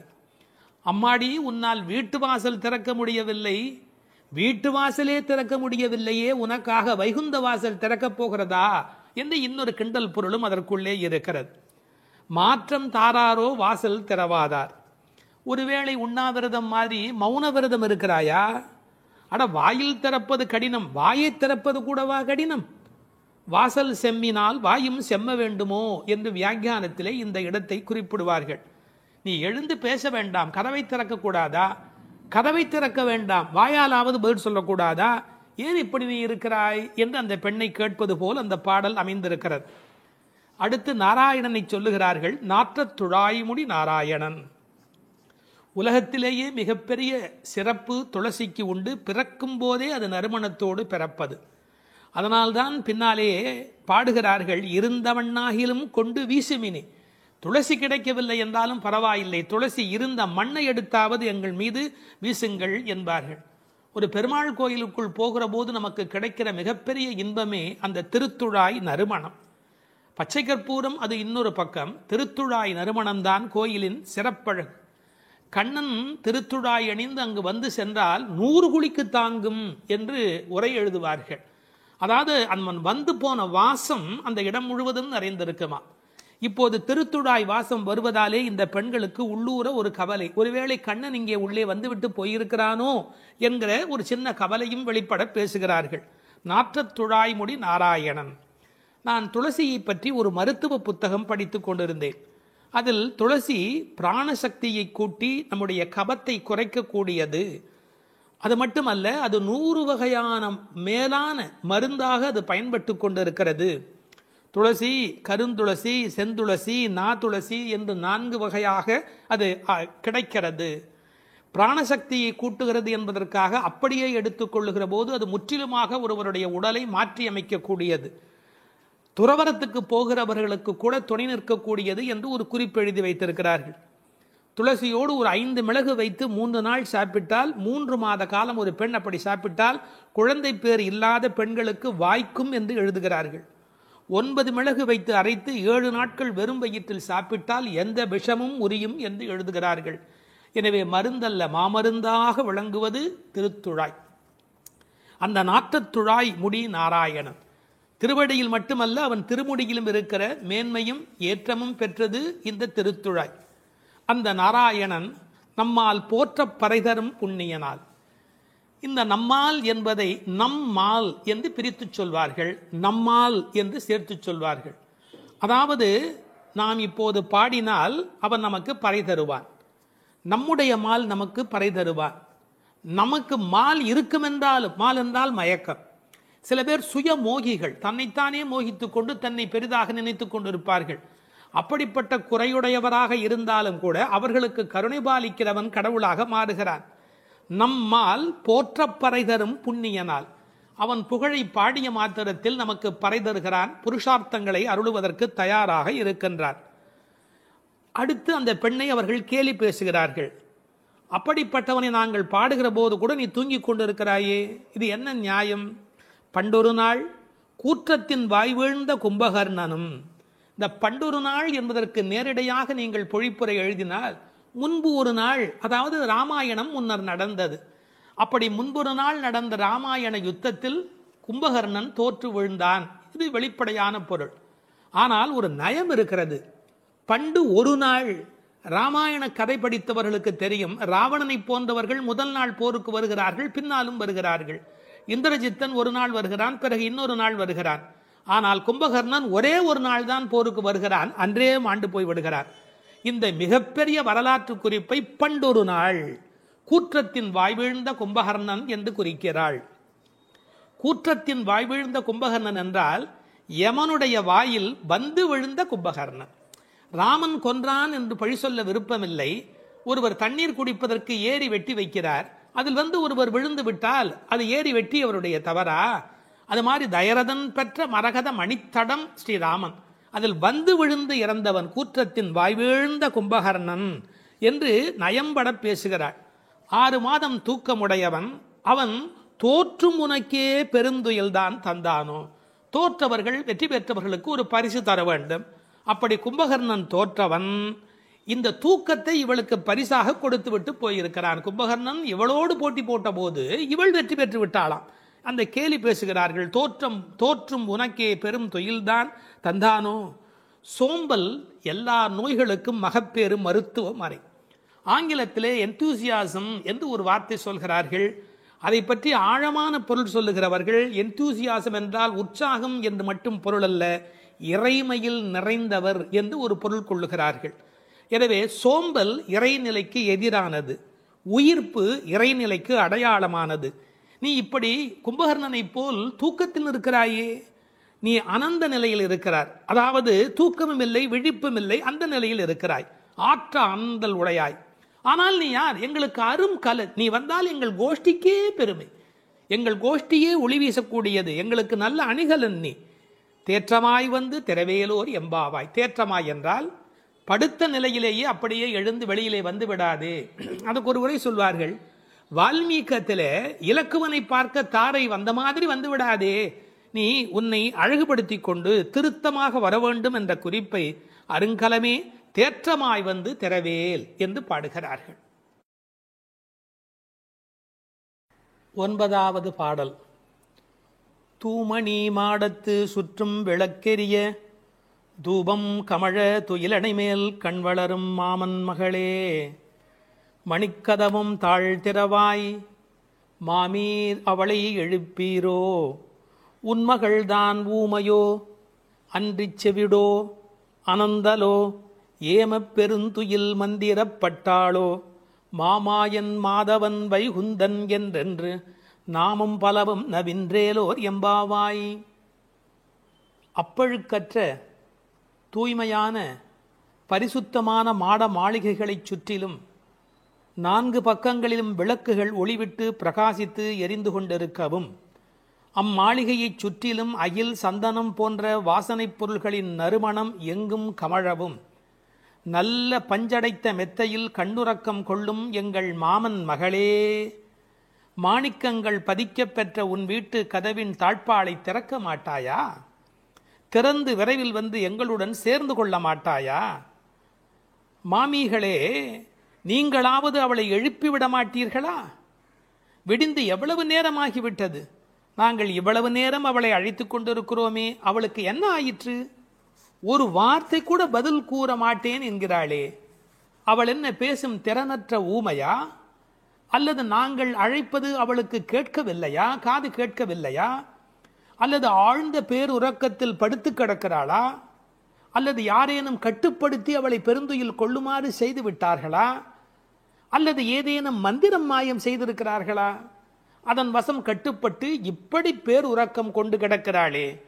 நாங்கள் அந்த மாமாய செயல்களில் வல்லவனும் மிகுந்த தவமுடைய இலக்குமியின் கணவனும் வைகுண்டத்திற்கு அதிபதியுமான நாராயணன் பெயரை திரும்ப திரும்பச் சொல்லி பக்தி பரவசத்தில் ஈடுபட்டு அவளை அழைக்கிறோமே, அவள் ஏன் இன்னும் எழுந்து வந்து கதவை திறந்து எங்களுடன் சேர்ந்து இறைவன் திருப்பெயரை சொல்லி வழிபட மாட்டேன் என்கிறாள்? நீங்களாவது கேட்டுச் சொல்லுங்களேன் என்கிறார்கள். இந்த பாடலின் திரண்ட பொருள் இது. தூமணி மாடத்து சுற்றும் விளக்கெரிய. விளக்கு எரிப்பதற்கே நிறைய செல்வம் இருக்க வேண்டும்.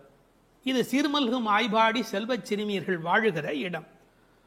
அந்த வீட்டினுடைய அமைப்பு எப்படி இருக்கிறது? தூய்மையான ரத்தின மணிகள் அப்படியே பதிந்து வைத்திருக்கிறார்கள். ஒரு குறிப்பு எழுதுகிறார்கள், அரசர்கள் அந்தப்புறத்திற்கு சிறந்த மணியை கொண்டு அற்புதமான கட்டடத்தை அமைப்பார்களாம். அங்கு வேண்டாம் என்று ஒதுக்கப்பட்ட கற்களை கொண்டுதான் அரண்மனையையே கட்டுவார்களாம். இது துவளில் மண்டபம், அது தூமணி மாடம் என்று அதற்கு ஒரு விளக்கம் சொல்கிறார்கள். ஆக இழைத்து இழைத்து தூய்மையான மணியினை கொண்டு வந்து கட்டியிருக்கிறார்கள்.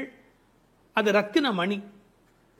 இந்த பெண் எழுந்திருந்திருக்க வேண்டும், எழுந்திருக்கவில்லை. ஒரு வித்தியாசம் இருக்கிறது. ஒரு குடும்பம் விழிப்பதற்கு முன்பு விழிக்க வேண்டியவள் அந்த வீட்டில் இருக்கிற பெண்.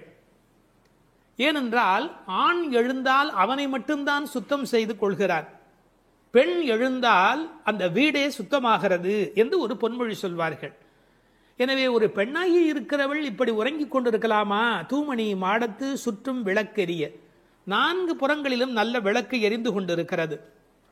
அது மட்டுமல்ல, அகில் சந்தனம் போன்ற நறுமண புகை வீசுகிறது. தூபம் கமழ, செல்வச் செழிப்பு. துயிலணை மேல் கண் வளரும். அது தூங்குவதற்காகவே அமைக்கப்பட்டிருக்கிற ஒரு பெரிய மெத்தை. அதாவது அந்த மெத்தையை பார்த்தாலேயே வா வா வா வந்து படு என்று அழைப்பதை போல 5 விதமான சிறப்புகள் அமைந்திருக்கக்கூடிய பஞ்சனை அது. அதில் அழகு இருக்கிறது, மென்மை இருக்கிறது, குளிர்ச்சி இருக்கிறது, சுகம் இருக்கிறது. அப்படிப்பட்ட அருமையான அந்த பஞ்சனையின் மீது அவள் படுத்திருக்கிறாள். தமிழிலே தூங்குகிறார்கள் என்று சொல்ல மாட்டார்கள், கண்வளராய் என்று சொல்வார்கள், மங்களம் கருதி. ஏன்னால் தூங்கிவிட்டார் என்றால் அமங்கலமாகிவிடுமே என்பதற்காக கண்வளராய் என்று சொல்லை பயன்படுத்துவது வழக்கம். சின்ன வயதிலிருந்து குழந்தை கண் வளருது என்று ஒரு வார்த்தை சொல்வார்கள். அதில் ஒரு விஞ்ஞான குறிப்பே இருக்கிறது. உண்மையிலேயே கர்ப்பத்தில் குழந்தை தூங்குவதால் தான் வளருகிறது. அது ஒரு 10 மாத காலம் தாயின் கர்ப்பத்தில் கண் திறக்காது. கண் திறந்து விட்டால் ஊமை, அது விதவிதமான குறைபாடு உடைய ஊனமான குழந்தையா வந்து பிறக்கும் என்று விஞ்ஞான குறிப்பு இருக்கிறது. அந்த குழந்தை கண்களை மூடிக்கொண்டு தூங்கி கொண்டே இருக்கும். அதில் என்ன ஆச்சரியம் என்று கேட்டால், அப்போதான் அது வளருகிறது. ஒரு புள்ளியிலிருந்து ஒரு குழந்தையாக முழுமையாக வளருகிறது. அந்த கண் வளருதல் என்பதிலே தூங்கும் போது வளர்ச்சி நிகழ்கிறது என்கின்ற ஒரு குறிப்பு இருக்கிறது. மனிதனுக்கு கூட தூக்கம் அவசியம். ஏன்னா உடம்பில் இருக்கிற செல்கள் தங்களை புதுப்பித்துக் கொள்வதற்கு மனிதன் தூங்க வேண்டி இருக்கிறது. அடுத்து உறவு சொல்லி அழைக்கிறாள். மாமன் மகளே. இவள் அந்தணகுல பெண் என்றாலும் 1000 குலமகளாக ஆகும் விருப்பத்தின் காரணமாக ஒரு சம்பந்தத்தை ஏற்படுத்திக் கொள்கிறாளாம். இதை உரையாசிரியர்கள் எழுதும் போது ஒரு அழகான வாக்கியமாக குறிப்பிடுகிறார்கள். திருவாய்ப்பாடியிலே ஒரு பிரகிருதி சம்பந்தம் தனக்கு உஜ்ஜீவன ஹேதுவாக ஆண்டாள் ஆசைப்பட்டபடி. அழகிய மணவாள பெருமாள் நாயனாருடைய வியாக்கியானத்திலே திருவாய்ப்பாடியிலே ஒரு பிரகிருதி சம்பந்தம் தனக்கு உஜ்ஜீவன ஹேதுவாக ஆண்டாள் ஆசைப்பட்டபடி மாமன் மகளே என்று உறவு சொல்லி அவள் அழைக்கிறாள். மணிக்கதவம் தாழ்த்திரவாய். அது உள்ளிருப்பது வெளியே தெரியும்படி அமைக்கப்பட்டிருக்கிற ஒரு வீடு. அவள் எப்படி தூங்குகிறாள் என்பது கூட வெளியே தெரிகிறது. அந்த கட்டில், அந்த மெத்தை, அந்த விளக்கு எரிகிறது.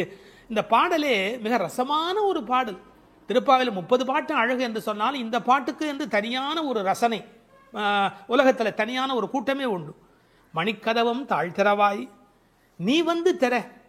ஏன்னா எழுந்து வந்து திறக்கிற போது நாங்களா திறந்து கொண்டு உள்ள வந்தால் அது மரியாதையா இருக்காது ஒரு வீட்டுக்குள்ள. நீ வந்து திற. ஆனால் அவள் அசைவதாக தெரியவில்லை. அவளுடைய அம்மா எழுந்து விட்டாள். அவள் மற்ற வேலைகள் பார்த்து கொண்டிருக்கிறாள். அதனால உறவு சொல்லி அவளை அழைக்கிறார்கள். மாமீர், அவளை எழுப்பீரோ? நீங்கள் அவளை எழுப்பிவிடக்கூடாதா? அப்படி தூங்கி கொண்டிருக்கிறாளே. உன் மகள்தான் தன்னுடைய தோழியினுடைய தாயை பார்த்து சொல்கிறாள், உன் மகள்தான் ஊமையோ அன்றி செவிடோ. என்ன பொருள் தெரியுமா? பேச்சு வராதவர்கள் என்று பொருள் அல்ல. ஊமை என்ற சொல்லுக்கு இறை நாமம் சொல்லாதவர் என்று பொருள் என்று எழுதுகிறார். இறைவனுடைய நாமத்தை சொல்ல வேண்டிய சந்தர்ப்பத்தில் சொல்லவில்லை என்றால் பிறகு நாக்கிருந்து என்ன பையன்? பேசாத நாளெல்லாம் பிறவா நாளே என்பார்கள் அல்லவா. உண்ணா நாள் என்பது இந்த உலகத்தில் சாப்பிடாத நாள் அல்ல, உன்னை வணங்காத நாள் தான் உண்மையிலேயே உண்ணா நாள் என்று குறிப்பிடுவார்கள். ஊமையோ அன்றி செவிடோ. என இறைவன் புகழ் கேளாத செவியென்ன செவியே என்று சிலப்பதிகாரம் பேசும். இந்த பெருமானுடைய புகழை நாங்கள் சொல்லுகிறோம், அவள் காதிருந்தும் கேட்கவில்லையே. நேற்று வரை நன்றாக பேசினாளே, இன்று என்ன ஊமையாகி விட்டாளா? அழைப்பு அவள் காதில் போய் விழவில்லையா? அல்லது இரண்டுமே அவளுக்கு இணைந்து விட்டதா? சோம்பல் வயப்பட்டாளா? யாரேனும் மந்திரம் மாயம் செய்து விட்டார்களா? என்ன நடந்து விட்டது? ஊமையோ அன்றி செவிடோ. மாமாயன் மாதவன் வைகுந்தன் என்றென்று நாமும் பலவும் நவின்றேலோர் எம்பாவாய். ஏன்னா மந்திர துயில் பட்டாளே. இப்படி அவள் பிடிவாதமான ஒரு தூக்கத்தில் போய் மாட்டிக்கொண்டு இருக்கிறாளே. நாங்கள் அழைக்கிறோம். எதை சொல்லி அழைக்கிறோம்? மாமாயன், மகா மாயையில் வல்லவனாகிய பெருமான். மாதவன், நம்முடைய சாதாரண தவம் அல்ல, எல்லா தவங்களுக்கும் அப்பாற்பட்ட பெரும்பொருள். அந்த தவத்தால் அடைய வேண்டியவன் கருணையினால் தானாகவே நம்மிடத்தில் வருவதால் அவன் மாதவன். வைகுந்தத்தில் இருக்கிறவன் என்றாலும் கருணை காரணமாக ஒவ்வொரு கோயிலிலும் அர்ச்சாவதாரத்தில் எழுந்தருளி இருக்கின்றவன். வைகுண்டபதி என்றாலும் இந்த பூமிக்கு கிடைக்கிறவன். வைகுந்தன் என்றென்று நாமும் பலவும் நவின்று. உண்மையிலேயே திருப்பாவையினுடைய நோக்கமே இறைவனுடைய நாமத்தை பல வகையில் சொல்வது. இறைவனுடைய நாமத்துக்கு மிகுந்த சக்தி அதிகம். கட்டிப்பொன் போலே அவன், பணிப்பொன் போலே திருநாமம் என்று உரை எழுதுவார்கள். அதாவது தங்கத்தில் ஒரு பெரிய கட்டி இருந்தா கூட அதை வைத்துக்கொண்டு என்ன பண்ணுவது? ஆனா பணிக்கப்பட்ட பொன், வளைக்கப்பட்ட பொன்னாக இருந்தால் அது பல சமயத்தில் ஆபத்துக்கு உதவும். ஒரு மோதிரமா இருந்தால் அடகு கடையில் வைத்து கூட ஒரு ஆபத்திலேருந்து வெளியில வரலாம். இறைவன் வைகுந்தத்திலே இருக்கிறான் என்று சொன்னால் கட்டிப்பொன் போலே, ஆனா பணிப்பொன் போலே அவனுடைய திருநாமம், நாமம் பலவும். இன்னும் கூட நிறைய விளக்கங்கள் சொல்வார்கள். இறைவனுடைய நாமம் இறைவனை விட செல்வாக்கு உடையது என்று. ஒரு வங்கிக்கு போகிறோம், செக்கில் கையெழுத்து போட்டு கொடுத்தா நம்ம கையெழுத்துக்கு தான் அதிக பலம் இருக்குமே ஒழிய, நாமே போய் நின்று கொண்டு பணம் கொடுன்னு கேட்டால் கூட கொடுக்கறதுக்கு யோசிப்பா. எப்படி கொடுப்பார்கள்? கையெழுத்துக்கு அவ்வளோ பெரிய சக்தி இருக்கிறது. அதுபோல் நாமும் இறைவனை காட்டிலும் வலிமை உடையது என்று ஒரு குறிப்பு சொல்வார்கள். ஒரு சின்ன வரலாறு. காஞ்சி மகா சுவாமிகள் உடல்நல குறைவு மாதிரி ஜுரத்தில் இருக்கிறார்கள். மருத்துவர் வர சொன்னார்கள். அவர் உடனே மருந்தெல்லாம் கொடுக்க வேண்டி இருக்குமோ என்ற எண்ணத்தில் அவர் வந்தார். உன்னை யார் இப்படிலாம் வர சொன்னா? நீ உட்கார், நான் இப்போ என்னுடைய டெம்பரேச்சர் எடுத்துக்கோ, விஷ்ணு சஹஸ்ரநாமம் சொல்ல போகிறேன், சொல்லி முடிச்சதுக்கு அப்புறம் டெம்பரேச்சர் எப்படி இருக்கு பார் அப்படின்னு சொல்லிட்டு விஷ்ணு சஹஸ்ரநாமம் சொல்லுவதற்கு முன்பு ஜுரம் இருந்தது. சொல்லி முடித்த பிறகு ஜுரம் இல்லவே இல்லை. உன்னை எதுக்கு தெரியுமா கூப்பிட்டேன்? மருந்து கொடுத்து தான் இதை காப்பாற்றணுங்கிறது இல்லை, விஷ்ணு சஹஸ்ரநாமம் சொன்னாலேயே ஜுரம் போயிடும்னு தெரியும்.